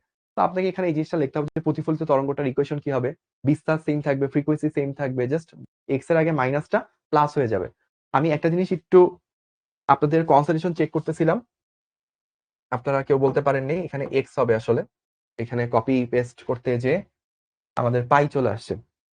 এইখানে একটা পাই হবে ধাক্কাকে ফেরত আসার কারণে, এবং দুইটা মিলে যোগ করলে মানে উপরিপাতিত হলে লব্ধি তরঙ্গের ইকুয়েশন ভাইয়ার মুখস্থ আছে, ভাইয়া মুখস্থ লিখছি। আপনার যদি চান এই দুইটা হচ্ছে ত্রিকোণমিতিক যোগ sine c plus sine d সূত্র অ্যাপ্লাই করে দিতে পারেন, এক্স্যাক্টলি এই জিনিসটাই আসবে। ঠিক আছে। একজন বলছে ল্যামডা 15 বুগি নাই। টু এক্স এর সাথে সব কি থাকে, 2 পাই/ল্যামডা থাকে। এই যে বাইরে 2 পাই, নিচে থাকে ল্যামডা, নিচে কত আছে 15, তার অর্থ কি এখানে ল্যামডাটা হচ্ছে 15। ঠিক আছে। 2 পাই/ল্যামডা, এই যে নিচে কি আছে 15। চোখ হইতে হবে খুব শার্প। আমার এখনো মনে আছে অ্যাডমিশনের ওই দিনগুলোর কথা। আমি যেই রুমে ক্লাস করতাম, কাহিনীটা প্রায় সময় আমি বলি, কারণ কাহিনীগুলো থেকে আসলে মানুষ যতটুকু লেসন পায় নর্মালি আসলে ওই বই পড়ে ওই লেসন গুলো কখনো আসে না। আমি প্রথম দিন এমসিকিউ সলভ করতে যাই দেখি যে আমি তো সবগুলো খাতার মধ্যে করে করে করে করে করতেছি। ধরেন 75 মার্কসের এমসিকিউ ছিল, মনে হয় এক একটার জন্য 2.5 মার্কস করে। তো কয়টা ছিল, 40টা মেবি, আমি এক্স্যাক্টলি মনে নেই আমার। তো আমি যেটা করলাম যে 75টার মধ্যে মনে হয় আমি 65-র কাছাকাছি মনে হয় অ্যান্সার করতে পারছি, বাকিগুলা এমসিকিউ দাগানোর আগেই টাইম শেষ হয়ে গেছে, নিয়ে গেছে। তো পাশে দেখি কয়েকজন 5 মিনিট আগে শেষ করে বসে আছে। তো যদিও তারা অনেক ট্যালেন্ট ছিল, তারা ম্যাক্সিমামই হচ্ছে বইটা টপ 100 এর মধ্যে চান্স পাইছে। কিন্তু ওরা কেমনে করছে, ওরা দেখা যায় অঙ্কই করে নাই, ওরা হচ্ছে খালি অপশন মানে কোশ্চেন গুলোর দিকে একটু উম, কি আছে এখানে, কোশ্চেন গুলো খুব ভালো করে দেখছে, অপশন গুলা হচ্ছে একটু চিন্তা করছে, আচ্ছা এইগুলো হবে না এটা হবে, দাগাই দিছে। তোরা মানে ব্যাপারটা ফান হিসেবে নিছে, এবং ওদের ফানটা এমন ফান 10টা দেখাইলে 9টা হয়ে যায়। পরে বুঝলাম আসলে ভালো করতে হলে তো এরকম জিনিস পাওয়া লাগে, চোখ অনেক শার্প হইতে হয়, মাথা খুব মানে একটু আউট অফ দা বক্স চিন্তা করতে পারতে হয়। তো এই যেখানে ল্যামডা যে 15, এটা ধরেন আমি আমি বলিও নাই, আমি চিন্তা আমার মাথার মধ্যে অটোমেটিক্যালি চলে আসছে। তা আপনাদের অনেকের হয়তো মাথায় আসে না যে ভাই এখানে 2 পাই/ল্যামডা বসানোর কথা, 15 কিভাবে বসাইছে। এই যে একটু চিন্তা করলেই কিন্তু দেখেন 2 পাই/ল্যামডা আসার কথা এক্স এর সহগ, এখানে বাইরে 2 পাই চলে গেলে নিচে শুধু ল্যামডা পড়ে থাকার কথা, ওখানে 15 পড়েছে, তার মানে কি ল্যামডাটা 15। একটু চিন্তা করার স্পিডটা এখন বাড়াইতে হবে, বিকজ আপনি এখন ফার্স্ট ইয়ার ফাইনাল শেষ দিকে কয়দিন পর আপনি টেস্ট দিবেন, মানে আপনার কিন্তু বোর্ড পরীক্ষা বা অ্যাডমিশন টেস্ট কাছাকাছি ঘনায় আসতেছে। তো আপনার এখন থেকে একটু ফাস্ট চিন্তা করতে পারতে হবে। ডান, তাহলে আমরা এইটুকু শেষ করে ফেললাম। আমার মনে হয় 3টা সিকিউ বা 4টা সিকিউ করে ফেলছি, খুব বেশি হয় নাই। 7টা 59, 1 ঘন্টার মধ্যে করতে পারছি, এর মধ্যে তো 10-15 মিনিট আপনাদের সূত্র লিখতে লিখতে চলে গেছিল। একজন বলছে রিফ্লেকশন ওয়েভের 2 পাই কোথায় গেছে, ভাইয়া 2 পাই কোত্থেকে আসছে, রিফ্লেকশন ওয়েভের 2 পাই কোথায় গেছে। ও আচ্ছা, এখানে আরেকটা জিনিস থাকবে। ও, এটা কিছুই না, একটা 2 পাই গুণ দিয়ে দেন, একটা 2 পাই গুণ দিয়ে দেন। জাস্ট 2 পাইটা বাইরে গুণাকারে ছিল, এটা চাইলে আপনি ভিতরে গুণাকারে দিয়ে দিতে পারেন, সাথে একটা পাই যুক্ত হবে, জাস্ট আর কিছুই না। ওকে, থ্যাংক ইউ মনে করায় দেওয়ার জন্য। এবার আসেন দিনাজপুর বোর্ড 2017 তে আসা একটা অঙ্ক। প্রথমে আমরা দেখবো গতে আমাকে কি চাইছে। গতে আমাকে বলছে যে গ্যাসটিতে শব্দের বেগ কত হবে, দ্যাট মিনস আমাকে তরঙ্গের বেগ বলছে। তরঙ্গের বেগ অনেকভাবে বের করা যায়, আমরা কি কি সূত্র জানি, জিসি সহ গুণাঙ্ক বাই ঘনত্ব, অথবা হচ্ছে এফ ল্যামডা। দেখি এখানে কোন রিলেটেড জিনিস দেওয়া আছে। এ ও বি দুইটা সুশলাকার গ্যাসে কত সেন্টিমিটার, 50 সেন্টিমিটার এবং 51 সেন্টিমিটার তরঙ্গ দৈর্ঘ্যে শব্দ উৎপন্ন করে। শলাকা দুটিকে একত্রে শব্দ করলে 6টা বিট শোনা যায়। আচ্ছা, তাহলে আমাদেরকে বলছে ল্যামডা এ সেটা দেওয়া হচ্ছে 0.5 মিটার, ল্যামডা বি এটা দেওয়া কত 0.51 মিটার। এবার বলছে কি তারা প্রতি সেকেন্ডে 6টা বিট তৈরি করে। আচ্ছা, তাহলে এইবার খেয়াল করে দেখেন f b must be greater than f a. কেন? কারণ ওইটার একটু ভুল বলছি, f a greater than f b. কারণ কি এটা তরঙ্গ দৈর্ঘ্য ছোট, এটা একটা বড়, যার তরঙ্গ দৈর্ঘ্য বড় তার কম্পাঙ্ক হচ্ছে যে ছোট হইতে হবে, কারণ দুইটার গুণফল বিটা ধ্রুব। তাহলে এটার মানে কি f a minus f b is equals to 6, কারণ কি 6টা বিট শোনা যায়। আমাদের আর কি আছে, আরেকটা যেটা আমরা বলতে পারি, এইটা একটা শর্ত, এখান থেকে আমরা বলতে পারি এফ এ হচ্ছে এফ বি প্লাস 6। এটা একটা ক্লু, এটা আমরা লিখে রাখলাম, বা আপনি চাইলে 1 নাম্বার ইকুয়েশন দিয়ে রাখতে পারেন। এখন দেখেন v is equals to f lambda, এটা a মাধ্যমের জন্য, এটা b মাধ্যমের জন্য।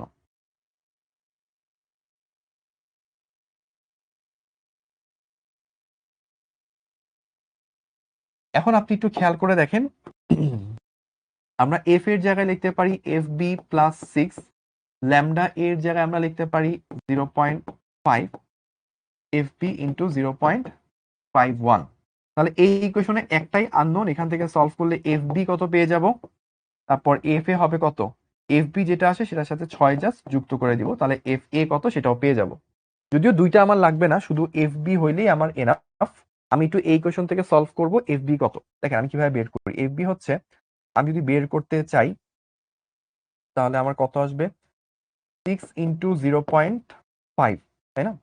তাহলে হচ্ছে এফ ইন্টু এইটা এফ ডিভাইডেড বাই হচ্ছে 0.01 এটা আসবে। তাহলে 5 6 হচ্ছে 30, 3 ডিভাইডেড বাই 0.01, দ্যাট মিনস হচ্ছে 300 হার্টজ। এটা আসলো কি, এটা আসলো এফ বি। এফ বি আমি পেয়ে গেলাম। এফ বি যদি পেয়ে যাই, নাও v is equals to f lambda, আমি এফ বি ল্যামডা বি দুইটাই জানি, তাহলে 300 ইন্টু ল্যামডা বি আমার কত ছিল 0.51, তাহলে 0.5 হলে আসতো 150, 150 আসতো, তাহলে 150 থেকে একটু বেশি,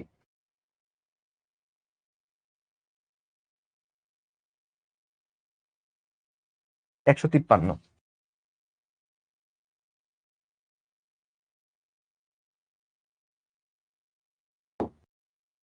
আমরা এইটুকু কি বুঝতে পারছি?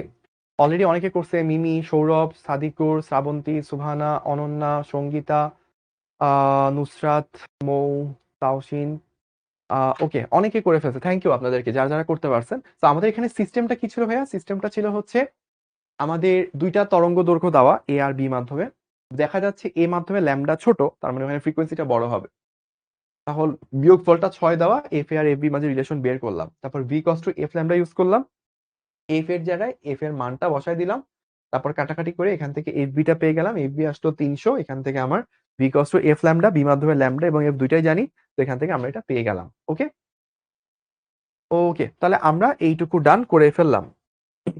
এবার বলছে বি সুশলাকাটাকে একটু ঘষে পুনরায় শব্দ করলে বিট সংখ্যার কোনো পরিবর্তন হয় না, ঘটনাটি ব্যাখ্যা করো। তো আমরা কিন্তু এই জিনিসটা যদি চিন্তা করি, ক থেকে আমরা কি পাইছি, এফ বি পেয়ে গেছি কত, আমরা এফ বি পেয়ে গেছি আমরা 300 হার্জ, তাই না? এফ বি আমরা এখান থেকে পাইছিলাম হচ্ছে এই যে 300 হার্জ। এফ এ কত, এফ এ তাহলে আরো 6 যুক্ত হবে, এফ এ হচ্ছে 300 প্লাস 6, দ্যাট মিনস 306 হার্জ, এই দুটা জানি।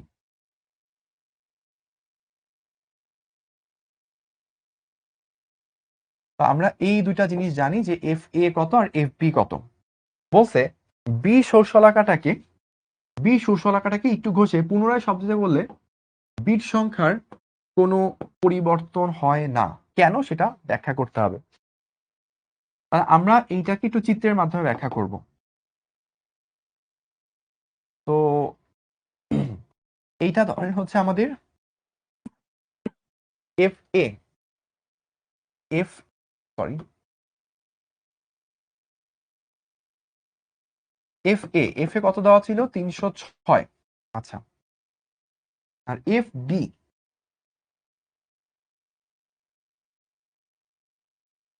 বি কত ছিল আমাদের 300। আচ্ছা, এখন আমরা এফ বি বা বি শূন্যলাকাকে বি কে ঘর্ষণ করলে তার কম্পাঙ্ক বাড়বে।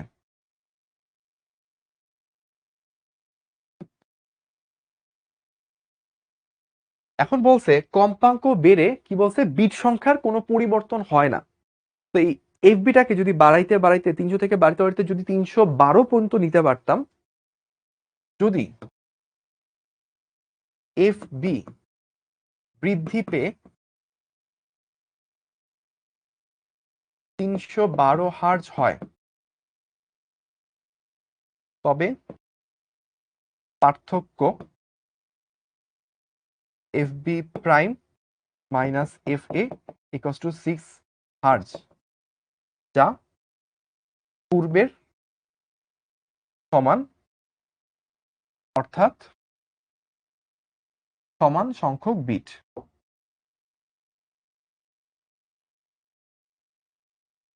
এই জিনিসটাই আপনাকে দেখাইতে বলছিল, অর্থাৎ আপনার এটা যদি চেঞ্জ হলে কি হবে, বাড়বে। তো আগে ডিফারেন্স কত ছিল 6, এখন যদি আপনার 312 হয়, মানে এফ বিটা চেঞ্জ হয়ে যদি 312 হয়, এফ তো বাড়তেছে 300 থেকে বেরোয়, যদি 312 করতে পারেন তখনও ডিফারেন্ট কি হবে, ডিফারেন্স হবে 6। আগে ছিল ডিফারেন্স 6টা বিট হইতো, এখন পরিবর্তিত হয়ে এখনো ডিফারেন্স 6, তো 6টা বিট হবে। এই জিনিসটাই হচ্ছে আপনাকে দেখাইতে বলছিল। ঠিক আছে, তাহলে আমরা কি এটা বুঝতে পারলাম?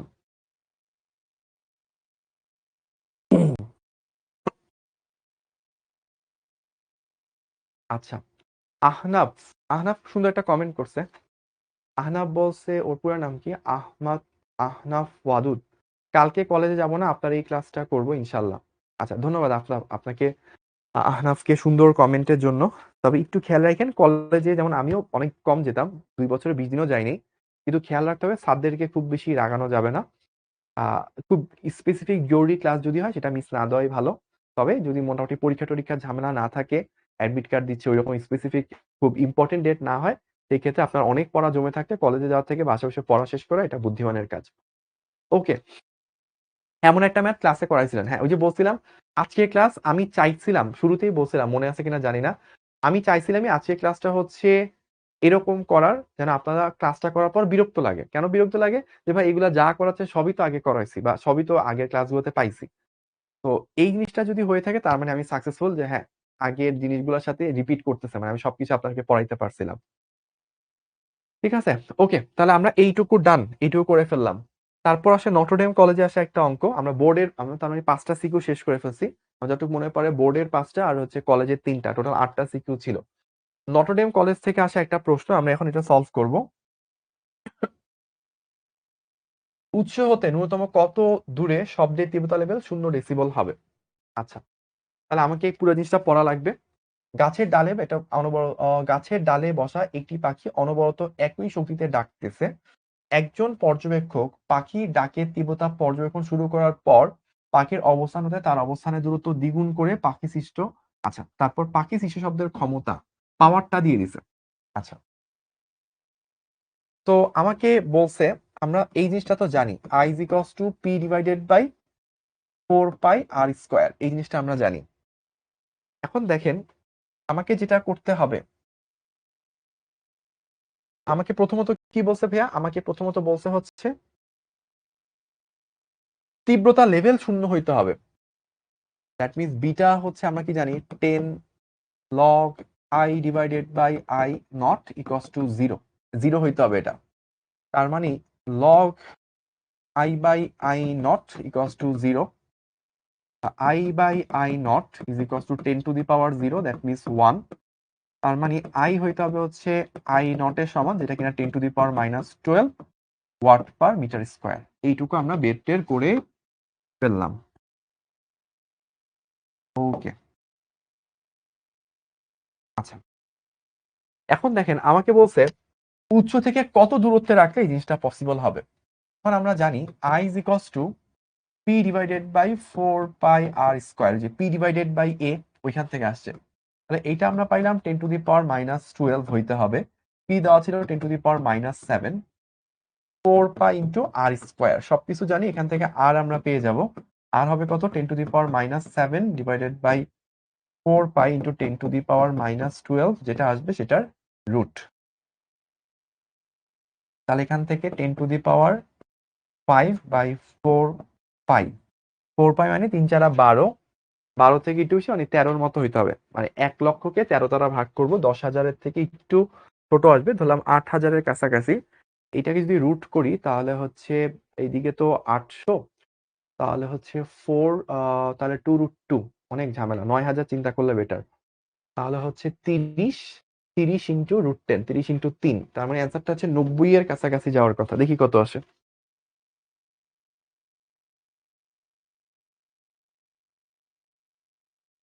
হ্যাঁ 89। দেখছেন ভাইয়া, বলছিলাম না 90 এর কাছাকাছি যাবে, অ্যান্সারটা আসছে 89।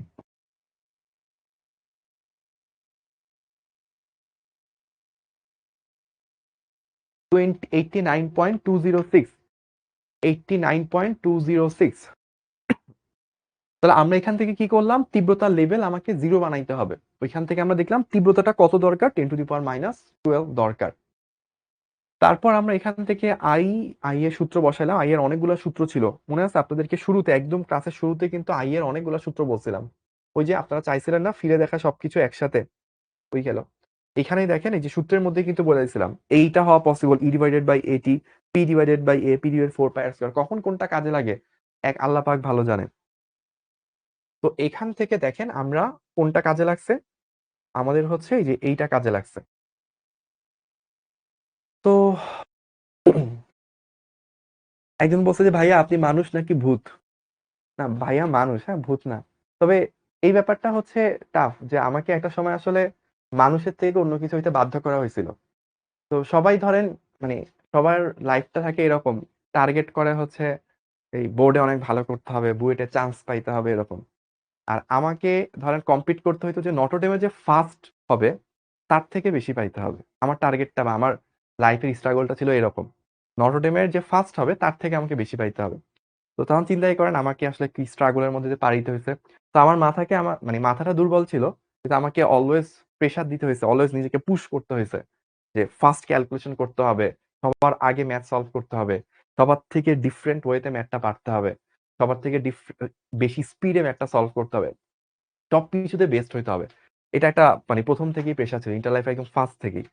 ওকে, তো আমরা পুরো অঙ্কটা করলাম এবং আমি অবশ্যই রেকমেন্ড করি যে যত দ্রুত পারেন ম্যাথ গুলা নিজে নিজে সলভ করা, যত দ্রুত ক্যালকুলাস ছাড়া সলভ করতে শিখবেন, মাথার স্পিড বাড়বে, মাথা চিন্তা করার ক্যাপাবিলিটি বাড়বে, তত দেখবেন আপনার যখন অ্যাডমিশন টেস্টে যাবেন আপনার পজিশন ভালো আগাবে, বা অ্যাডমিশনের সময় ক্লাস করার সময় পরীক্ষা দেওয়ার সময় নিজের ভিতরে কনফিডেন্স পাবেন। এই ব্যাপারগুলো হচ্ছে আপনার মধ্যে তৈরি হবে।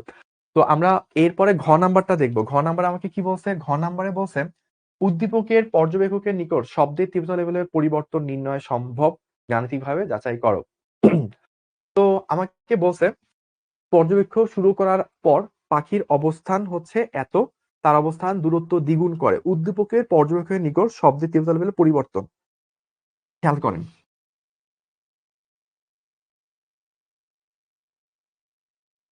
কিছু না করেও আমি বলে দিতে পারি অ্যান্সারটা 6 ডেসিবেল হবে।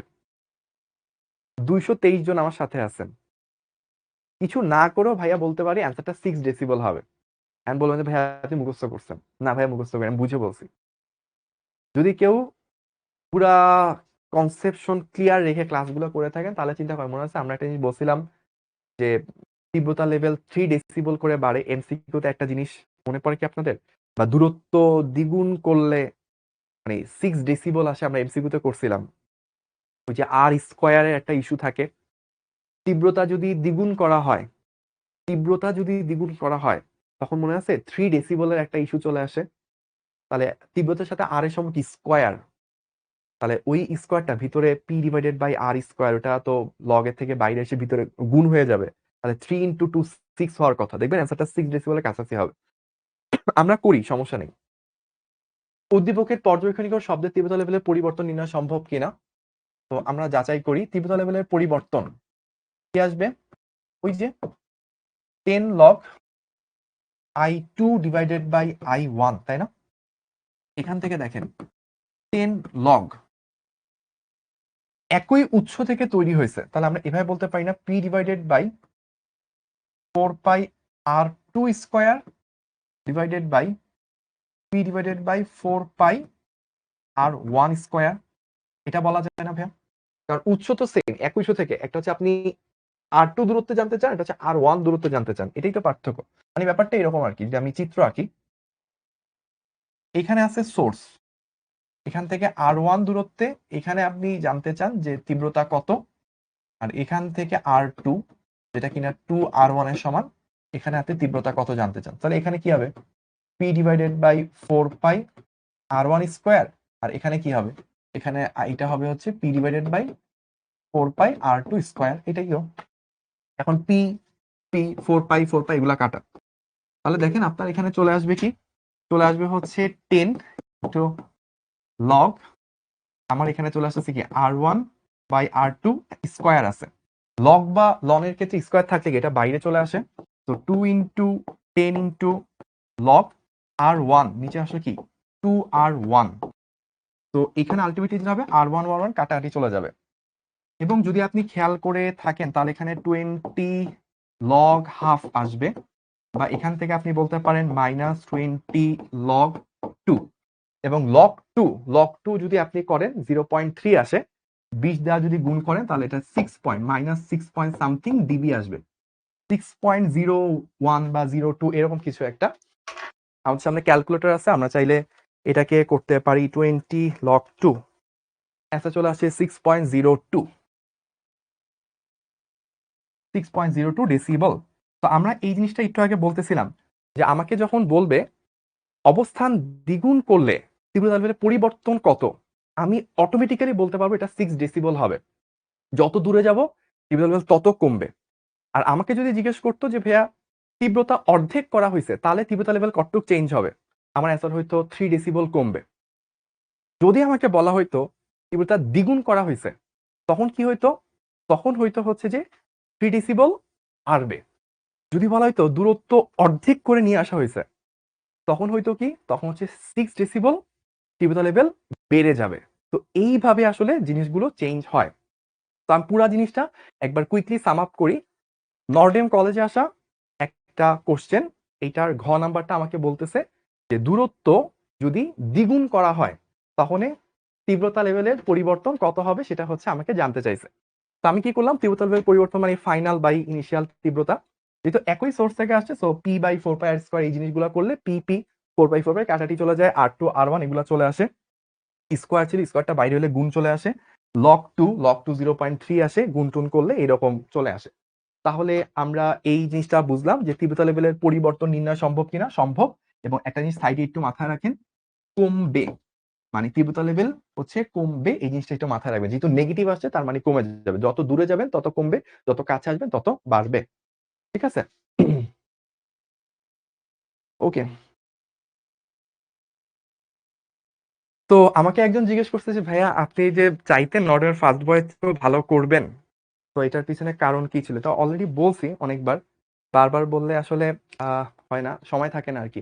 সমস্যা নেই, আমরা পরে আবার ডিসকাস করবো, আপনার সাথে আবার অনেক গল্প টল্প হবে। আমরা আপাতত তাহলে এই সিকিউটা শেষ করলাম। আলটিমেটলি তাহলে আমাদের 6টা করা হয়ে গেল। এবার আসে 7 নাম্বারটা, এটা একটা ভালো সিকিউ, আইডিয়াল স্কুল অ্যান্ড কলেজে আসা। অ্যাজ ইউজুয়াল আমরা গ দিয়ে শুরু করব। বায়ুতে শব্দের বেগ, এটা দেওয়া আছে হচ্ছে 340। দুই মুখ খোলা নল, খেয়াল করেন দুই মুখ খোলা নলে বলছে প্রথম ও দ্বিতীয় উপসর্গের কম্পাঙ্ক নির্ণয় করো। তো আমাকে যদি বলে দ্বিমুখ খোলা নলে, দুই মুখ খোলা নলে F0 এটা যদি বের করতে বলে তাহলে সূত্র কি, b divided by 2l।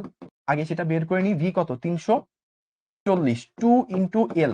Length কি আমাকে দেওয়া আছে, বায়ুতে শব্দের বেগ এত হলে দুই মুখ খোলা নয়। তাহলে একটু আমরা দেখি ব্যবহারিক ক্লাসে নীলা দিনা বিনা, কি সুন্দর সুন্দর নাম, নীলা দিনা বিনা, অস্থির। এত মিটার দৈর্ঘ্যে একটি দুই মুখ খোলানো, এই যে এল আমি পেয়ে গেছি, যাকে খুঁজিতেছিলাম জীবনে তাকে আমি পেয়ে গেলাম। ওকে, তাহলে এখান থেকে আমরা বেড টেড করে নিই। 340 বাই কত আসে 0.36, তার মানে আসলে কত, এটা যদি করি ক্যালকুলেটর ছাড়া যদি আপনাকে করতে হয় তাহলে 100, 1000-এর থেকে একটু ছোট আসবে, ধরেন 980, 90 এরকম কিছু একটা আসবে। লেটস চেক 2 ইন্টু 0.18, এই যে বললাম না 900 সামথিং আসবে, 944.44 এত হার্জ। এইবার আমরা যেই কাজটা করব, আমাকে বলছে কি প্রথম এবং দ্বিতীয় উপসুর, প্রথম উপসুর আমরা এটা জানি, এন তম উপসুর হচ্ছে n প্লাস 1 তম হারমোনিক, তার মানে কি দ্বিতীয় হারমোনিক। দ্বিতীয় হারমোনিক কত, দ্বিতীয় হারমোনিক মানে মূল সুরের দ্বিগুণ। তাহলে আমরা এই 944 দ্বারা গুণ করব ইন্টু 2, তাহলে কত আসলো 1888.89 এত হার্জ। ডান, আমাদের প্রথম পার্ট ডান। এখন যদি আমাকে বলে যে দ্বিতীয় উপসুর, দ্বিতীয় উপসুর তার মানে কি হার্ড বা তৃতীয় হারমোনিক, তার মানে 3 ইন্টু এফ নট। তো আমার চলে আসে হচ্ছে 2833.33 এত হার্জ। তাহলে আমরা ডান, গ নাম্বারটা করে ফেললাম। জানি না বুঝতে পারছেন কিনা ভাইয়া, আরেকবার একটু কুইকলি রিভিউ করব। বাহ মাশাআল্লাহ, অনেকে করে ফেলছেন আমার সাথে সাথে, কমেন্টে দেখতে পাচ্ছি, দেখে ভালো লাগতেছে। তো আমাদের বলতেছিল হচ্ছে যে খোলা নল, দুই মুখ খোলা নলে প্রথম এবং দ্বিতীয় উপসুর বের করতে। আমরা জানি এই যে এই জিনিসটা একটু আগে মনে আছে ফিরে দেখা, ওইটার মধ্যে বলছিলাম আপনাদেরকে, যদি একটু পিছিয়ে যাই ব্যাক করি, এই যে দেখেন উভয় মুখ খোলা নল, এন তম উপসুর মানে n প্লাস 1 তম হারমোনিক, আর মূল সুরেরটা v বাই 2l। চিত্রটাও দেওয়া আছে, ওই যে দেখেন চিত্র, দুই পাশে হচ্ছে সুস্পন্দ, মাঝখানে নিস্পন্দ। আমরা আছিলাম হচ্ছে 30 নাম্বার স্লাইডে, here is it, here it is. তো আমরা এখান থেকে ফার্স্টে ভি দেওয়া আছে ডিরেক্টলি কোশ্চেনে, এলটা বের করছিলাম ওই যে 0.18 মিটার বসাইলাম, এখান থেকে মূল সুর বের হয়েছে। তাহলে দ্বিতীয় হারমোনিক 2 দ্বারা গুণ হবে, তৃতীয় হারমোনিক 3 দ্বারা গুণ হবে, বের করছি, ডান। এই যে আমেনা বলছে বুঝেছি, তার মানে আরো অনেক আমেনা আমাদের সাথে আছে, অর্থাৎ সবাই বুঝতে পারছি আমি আশা করতেছি। ঘ নাম্বারে বলছে নীলার শব্দের তীব্রতা লেভেল দিনা ও বিনা সমৃদ্ধ শব্দের তীব্রতা লেভেলের চেয়ে দ্বিগুণ কিনা যাচাই করো। ওকে, তাহলে আমাকে অনেকগুলো ইনফরমেশন লাগবে। ফার্স্ট অফ অল তীব্রতা লেভেল যা বের করতে হলে অবশ্যই আমার কি লাগবে, তীব্রতা লাগবে। ফার্স্ট অফ অল নীলারটা আগে বের করি, নীলার ক্ষেত্রে কি কি দেওয়া আছে। আচ্ছা, নীলার ক্ষেত্রে আমরা অলরেডি ফ্রিকোয়েন্সিটা জানি তাই না, নীলার ক্ষেত্রে এফটা জানি। ফার্স্ট নীলার জন্য চিন্তা করি,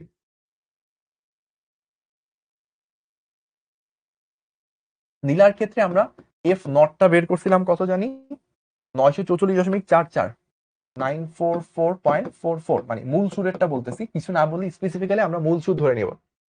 তারপর এত ঘনত্ব 0.4 কেজি পার মিটার কিউব, তার মানে আমাকে ঘনত্ব দেওয়া আছে। টান টান করে তরঙ্গ সৃষ্টি করলো, সুতার তরঙ্গের ইকুয়েশন দেওয়া আছে।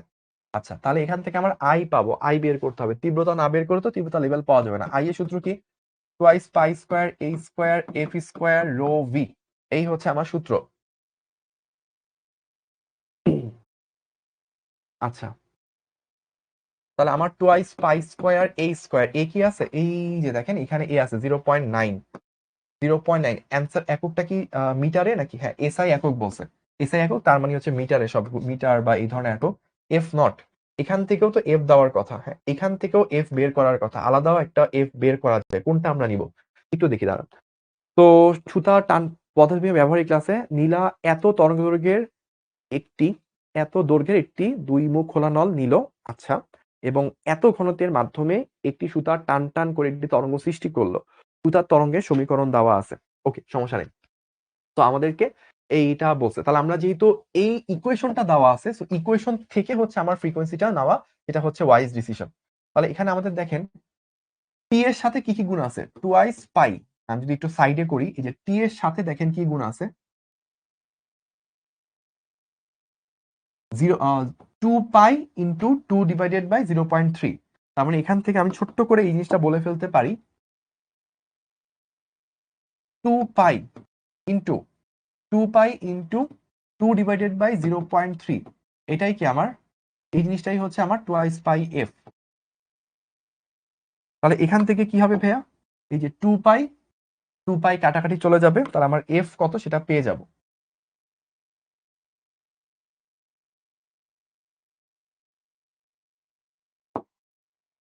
এত কম তো এফ হওয়ার কথা না। আচ্ছা আমি তাও দেখতেছি। তারপর আছে কি, রো চাইছে। রো হচ্ছে এত ঘনত্বের মাধ্যমে, তাহলে আমাকে রো দেওয়া আছে 0. এফটা আমি একটু খালি রাখলাম, এটা একটু কনফিউশন। এফ রো দেওয়া আছে আমার 0.4, এটা আমি পেয়ে গেলাম। আর আছে কি, আমার তরঙ্গের বেগ লাগবে। তরঙ্গের বেগ রিলেটেড আগের কোনো ইনফরমেশন বা ডাটা আমাকে ডিরেক্টলি দেওয়া নাই। তরঙ্গের বেগ আমি তাহলে ওইখান থেকে বের করতে পারি। তরঙ্গের বেগ হচ্ছে v is equals to f lambda, so এখান থেকে 2/0.3 ইন্টু এখান থেকে আমি ল্যামডাটা পেয়ে যাব। ল্যামডাটা আমার কি হবে, এক্স এর নিচে দেখেন কি আছে, 15 আছে, এখান থেকে আমি পেয়ে যাব। তাহলে আমার যদি এখান থেকে সে 3 আর 15 5 50, 2 ইন্টু 50, দ্যাট মিনস হচ্ছে 100 মিটার পার সেকেন্ড। তো এখানে আমার আসবে 100। ওকে, ল্যামডা 0.3 না, ল্যামডা 0.3 না, ওই যে এক্স এর সাথে সহগ কি 2 pi by lambda, 2 pi by lambda কত আছে 15। তার মানে হচ্ছে আমার এখানে ল্যামডাটা চলে আসবে হচ্ছে 15 ল্যামডা আমি পাইলাম। কনফিউশন হচ্ছে একটা জিনিস নিয়ে, সেটা হচ্ছে এখানে ফ্রিকোয়েন্সি, দুই ধরনের ফ্রিকোয়েন্সি আছে, আমরা কোনটা নিব সমস্যা নেই। কারণ হচ্ছে কোশ্চেনটাতে মেবি একটু গ্যাপ আছে। নীলা এত দৈর্ঘ্যের একটি দুই মুখ খোলা নল নিল এবং এত ঘনত্বের মাধ্যমে একটি সুতার টান টান করে এত তরঙ্গ সৃষ্টি করলো। সুতার তরঙ্গের সমীকরণ দেওয়া আছে। আচ্ছা, এখান থেকে সুতার একক, অপরদিকে দিনা ও বিনা দুইটি স্থানে শব্দের তীব্রতা লেভেল পাইলো। ঠিক আছে, আমরা ফার্স্ট অফ অল যেটা করব, বিট অফ নীলা এটা বের করব। 10 লগ, আমরা যে আই বের করছি সেটাকে 10⁻⁻12 দ্বারা ভাগ করে একটা অ্যান্সার পাবো। ওইটাকে মিলানোর জন্য যেই ফ্রিকোয়েন্সিটা নিলে হয় সেটা করব, কারণ কোশ্চেনে এখানে একটা গ্যাপ রয়ে গেছে। ওরা কোশ্চেনটা ঠিক মতো বলতে পারে নাই কোনটার সাথে আসলে কোন ফ্রিকোয়েন্সিটাকে নিতে হবে, স্পেসিফাইটা করতে পারে নাই। দিনা ও বিনার ক্ষেত্রে খুবই সিম্পল। সিম্পল কেন, কারণ দেখেন এখানে বলে দিছে আমাকে 68 আর 74 ডেসিবল আছে। তাহলে এদের সম্মিলিত দিনা আর কি নামটা, বিনা, দিনা প্লাস বিনার সম্মিলিত শব্দ,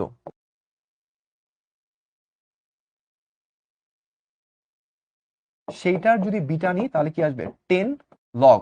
গতদিন আপনাদেরকে এমসিকিউ করার সময় পড়াইছিলাম 68 থাকলে 10⁻6.8 হয়, আর 74 থাকলে 10⁻7.4 হবে।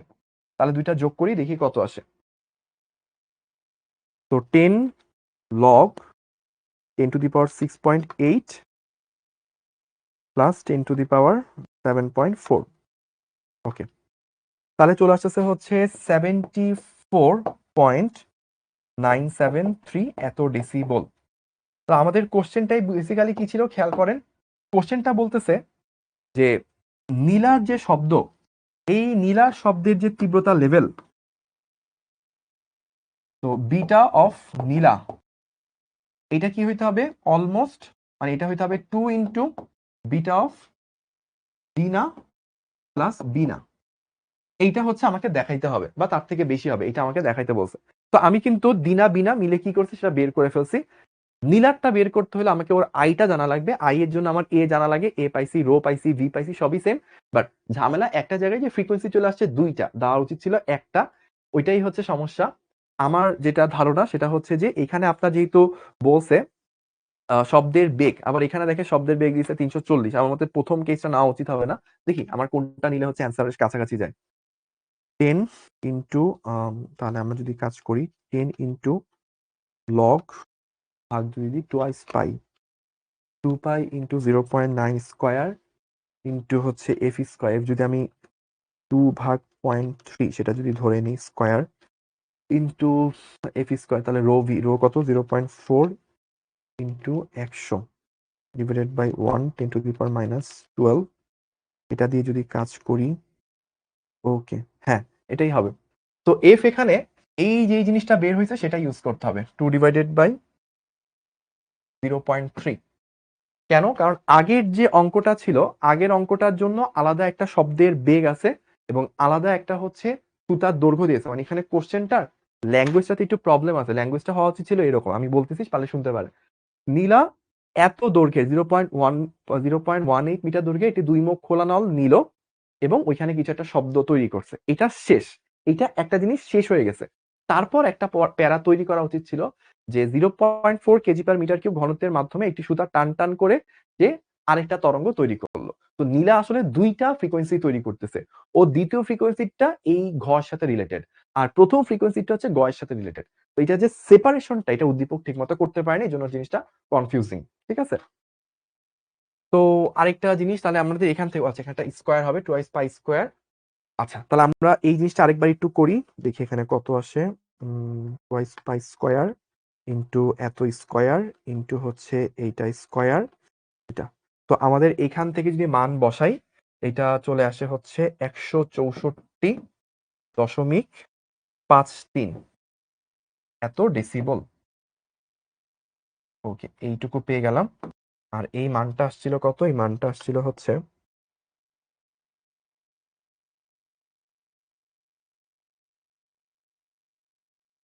2.84 10 টু দি পাওয়ার এই প্রশ্ন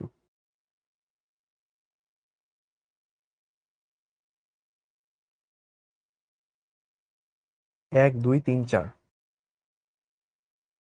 এই হচ্ছে আমার সিস্টেম।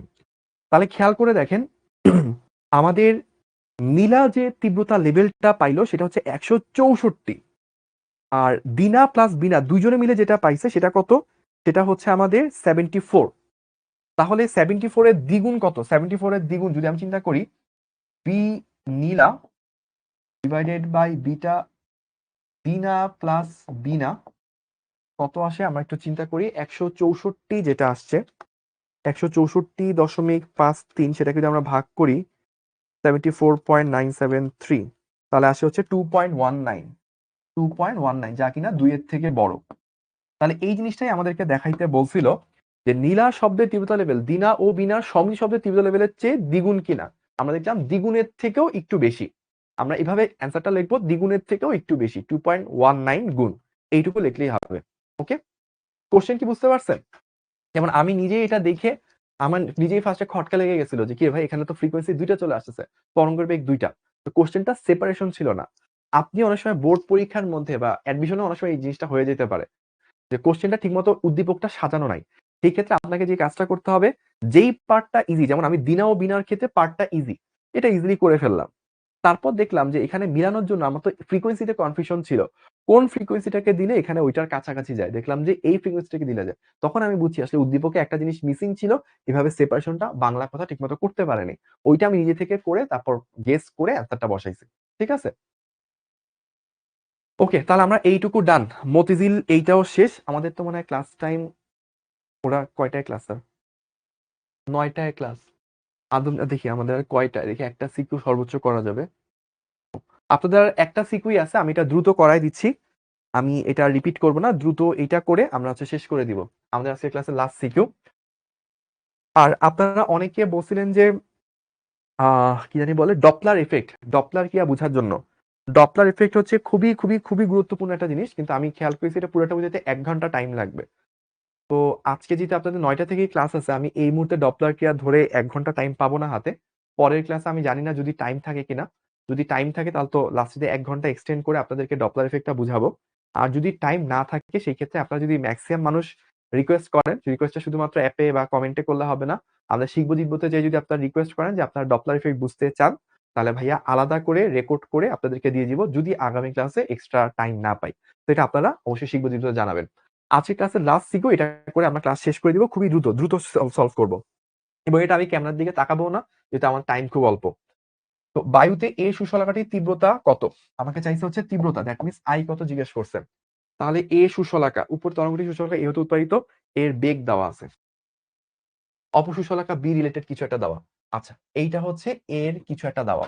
তাহলে আমার তীব্রতা জানতে হইলে আমাকে যেটা করতে হবে, আচ্ছা আচ্ছা আচ্ছা, তীব্রতা কত এই হিসাব, বায়ুতে ঘনত্ব দেওয়া আছে, বায়ুর ঘনত্ব 1 কেজি পার মিটার কিউব। তাহলে আমার লাগবে twice pi square A square F square rho V, এই জিনিসটা লাগবে। তো 2 পাই স্কোয়ার এ দেওয়া আছে, হ্যাঁ বিস্তার দেওয়া আছে, দেখেন 20 সেন্টিমিটার, দ্যাট মিনস হচ্ছে 0.2 মিটার। এফ ফ্রিকোয়েন্সি লাগবে। পর্যায়কাল দেখেন এই টোটাল এইখানে হচ্ছে একটা পর্যায়কাল, তাহলে এইটুকু কি আরেকটা পর্যায়, দুইটা পর্যায়কাল 2t, সেটা হচ্ছে 0.5, তার মানে টি কি 0.25। তাহলে এইখান থেকে আপনি বুঝতে পারেন টি যদি আপনার 0.25 সেকেন্ড হয় তাহলে এফ কি হবে, তার উল্টো, দ্যাট মিনস 4 হার্জ। তাহলে এখান থেকে 4 স্কোয়ার হবে ইন্টু রো। রো কত দেওয়া আছে দেখেন, রো দেওয়াই আছে প্রশ্নে 1। এখানে আমি যদিও বায়ুর ঘনত্ব 1.29, কিন্তু কোশ্চেনে দেওয়া থাকলে আপনার আর অন্য কিছু ইউজ করার সুযোগ নেই, শব্দের বেগটা দেওয়া আছে 350। তাহলে এখান থেকে তীব্রতা কত বের হয়ে যাবে, আমি দ্রুত করতেছি। twice pi square into 0.2 square into 4 square into 1 into 350, 4421। So 4421 একক কি হয়, ওয়াট পার মিটার স্কোয়ার হয়। এই তো এটা মিটারে বসাইছে, এটা তো হার্জে, নো প্রবলেম। সেকেন্ডে ছিল, রো কেজি পার মিটার কিউবে ছিল, ভি মিটার পার সেকেন্ড ছিল। হ্যাঁ একক নিয়ে কোনো সমস্যা নেই, এই যে আমার সাথে আমেনা করে ফেলছে, ডান। তাহলে আমরা গ নাম্বার শেষ, কেউ স্ক্রিনশট নিতে চাইলে দ্রুত নিতে হবে, 1 থেকে 5 গুনবো, 1 2 3 4 5, ডান। এবার আসেন ঘ নাম্বারটা, দুটি সুশলাকাকে একত্রে কম্পিত করা হলে লব্ধি তরঙ্গের প্রকৃতি এবং সামথিং বের করতে বলছে। তো আমরা তো এফ এ বের করছিলাম তাই না, এফ এটা আমরা কত বের করছিলাম, যে আগের অঙ্কে আমরা বেরছিলাম 4 হার্জ, তো 4 হার্জ এটা আমরা বের করছিলাম। আমাকে এফ বি বের করতে হবে, যে বি সুশলাকার ফ্রিকোয়েন্সি কত, নাহলে তো আমরা হচ্ছে যে লব্ধি তরঙ্গের, আচ্ছা একত্রে কম্পিত করা লব্ধি তরঙ্গের প্রকৃতি, তাহলে ফ্রিকোয়েন্সি বের করে লাভ নেই, আমাদের টোটাল, আমার বেসিক্যালি বি সুশলাকাটা লাগবে, তাই তো। বি এর দেওয়া আছে হচ্ছে এটা, দুটি শৈলী একত্রে কম্পিত করলে লব্ধি তরঙ্গের প্রকৃতি বা সামথিং বের করতে বলছে। ওয়াই বি দেওয়া ছিল হচ্ছে প্রথমে 0.2, তারপর কি দেওয়া ছিল সাইন 16 পাই টি, তারপর আর কিছু বলা আছে। পরবর্তীতে বি সুশলাটির ভর 100% বাড়ানো হয়েছে, তারপর একত্রে কম্পিত করা হয়েছে। তাহলে আমি এটা বুঝলাম এম অফ বি, সেটা আসলে কি করছে, ধরেন এম থেকে বাড়ায় 300% বাড়াইছে, মানে কি আগে ছিল এম আরো 3 গুণ বাড়াইছে, তার মানে কি 4m হয়ে গেছে। তাহলে ভরটা যদি এম থেকে 4m হয় তাহলে ফ্রিকোয়েন্সি কি হবে, 4/1 হবে। আর ভর যত বাড়ে ফ্রিকোয়েন্সি কি তত কমে। তাহলে আগে যদি এখানে ফ্রিকোয়েন্সি কত 16 পাই, মানে কত 8 হার্জ, তাহলে তাকে 4 দিয়ে ভাগ দিলে কত হবে 2 হার্জ হবে। তাহলে ওয়াই বি প্রাইম যেটা হবে, 0.2 সাইন 2 দুগুণে 4, 4 পাই টি, এটা হবে। আর ওয়াই এ কত ছিল, ওয়াই এ ছিল হচ্ছে 0.2 সাইনের গ্রাফ, এটার ফ্রিকোয়েন্সি আমরা পাইছি 4, তার মানে হচ্ছে 8 পাই টি। যেহেতু এটা 4 হার্জ পাইছিলাম, খেয়াল করে দেখেন এই যে আগের অঙ্কে এখানে আমরা পাইছি 4 হার্জ, তাহলে সূত্রটা কি twice pi F T, twice pi into 4t, that means এটা। এখন এই দুটাকে যদি আমি লব্ধি করি বা উপরিপাতিত করি তাহলে কি আসবে, Y A plus Y B prime, কারণ এখন পরিবর্তিত অবস্থায় তারপর হচ্ছে একত্রে কম্পিত করা হচ্ছে। তো আমাদের হাতে জায়গা যেহেতু একটু কম, আমি একটু জায়গা বাড়াই নি।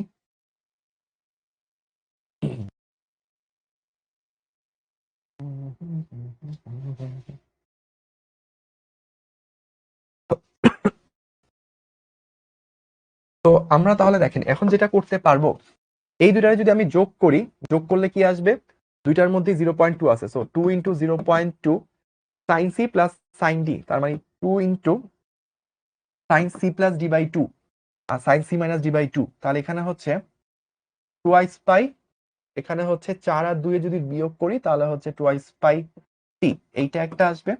আর আরেকটা আসবে সাইন 4 আর 8 12, 12 কে 2 বার 6, 6 পাই টি। এইভাবে সিস্টেমটা চলে আসবে।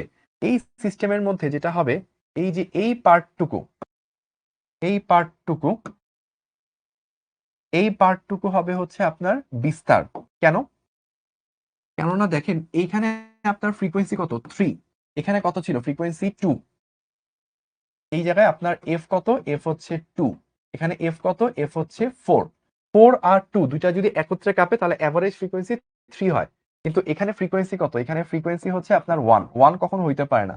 সাইনের যে ইকুয়েশন, মানে ওয়েভের যে ইকুয়েশন এ সাইন 2π/ft, তাহলে 2π/ft সাথে এই সাইন টার্মটা ম্যাচ করবে, বাকি বিস্তারের জায়গায় এটা রয়ে যাবে। তাহলে এইটুকু পোর্শন হবে হচ্ছে লব্ধি তরঙ্গের বিস্তার।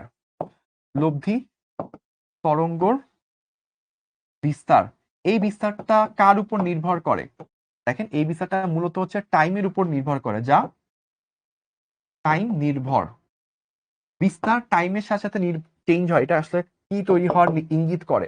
বিস্তার যখন টাইমের সাথে চেঞ্জ হয় তার মানে হচ্ছে বিট তৈরি হয়। তাহলে দুইটি সুষল একত্রে কমিত করা হলে লব্ধি তরঙ্গের প্রকৃত ধর্ম কিরকম হবে? অতএব প্রকৃতি হবে হচ্ছে বিট, প্রকৃতি বিট। এবং এন কত হবে? এন হচ্ছে দুইটার ফ্রিকোয়েন্সির ডিফারেন্স হবে 4 এবং 2, তাহলে ফ্রিকোয়েন্সির ডিফারেন্স কত হবে? 4 ডিফারেন্স 2, দ্যাট মিনস 2, মানে প্রতি সেকেন্ডে দুইটা করে বিট তৈরি হবে। প্রতি সেকেন্ডে কয়টা বিট তৈরি হবে? দুইটা। কিভাবে বুঝলাম?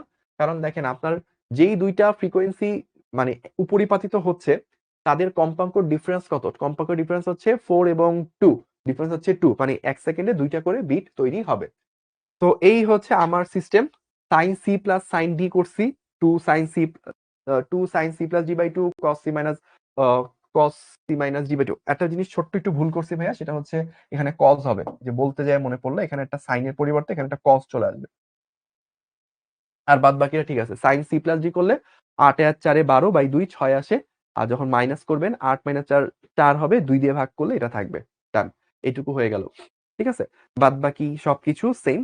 তো এই হচ্ছে বিস্তার বের করলাম।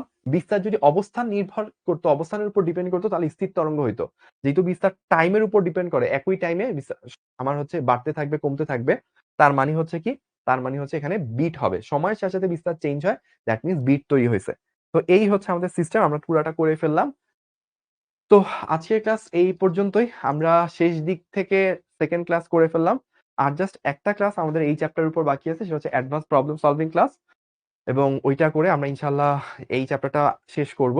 আর যদি কেউ ডপলার ইফেক্ট বুঝতে চান, একটু বলে রাখি 2015 সাল থেকে 15 ব্যাচ থেকে, আপনার তো 26 ব্যাচ, 15 ব্যাচ থেকে ডপলার ইফেক্ট সিলেবাসে নাই। কেউ যদি চান তারপরও ভাই আপনাদেরকে করাই, ডপলার ইফেক্টটা দেখাই, কারণ এটা চ্যাপ্টার 11, যখন আপনারা জ্যোতির্বিজ্ঞান পড়বেন সেকেন্ড পেপারে, তখন ওইটার কথা বলা হয়, যদিও কিছুই ব্যাখ্যা করা থাকে না, অনেক বড় একটা কঠিন জিনিস। যদি চান তাহলে হয়তো ভাইয়া আলাদা করে করাইতে পারি, একটু অনেক মানুষের রিকোয়েস্ট লাগবে, তাহলে হয়তো আমরা ট্রাই করব। তো আজকের ক্লাস এই পর্যন্ত, সবাই ভালো থাকবেন, আল্লাহ হাফেজ, আসসালামু আলাইকুম।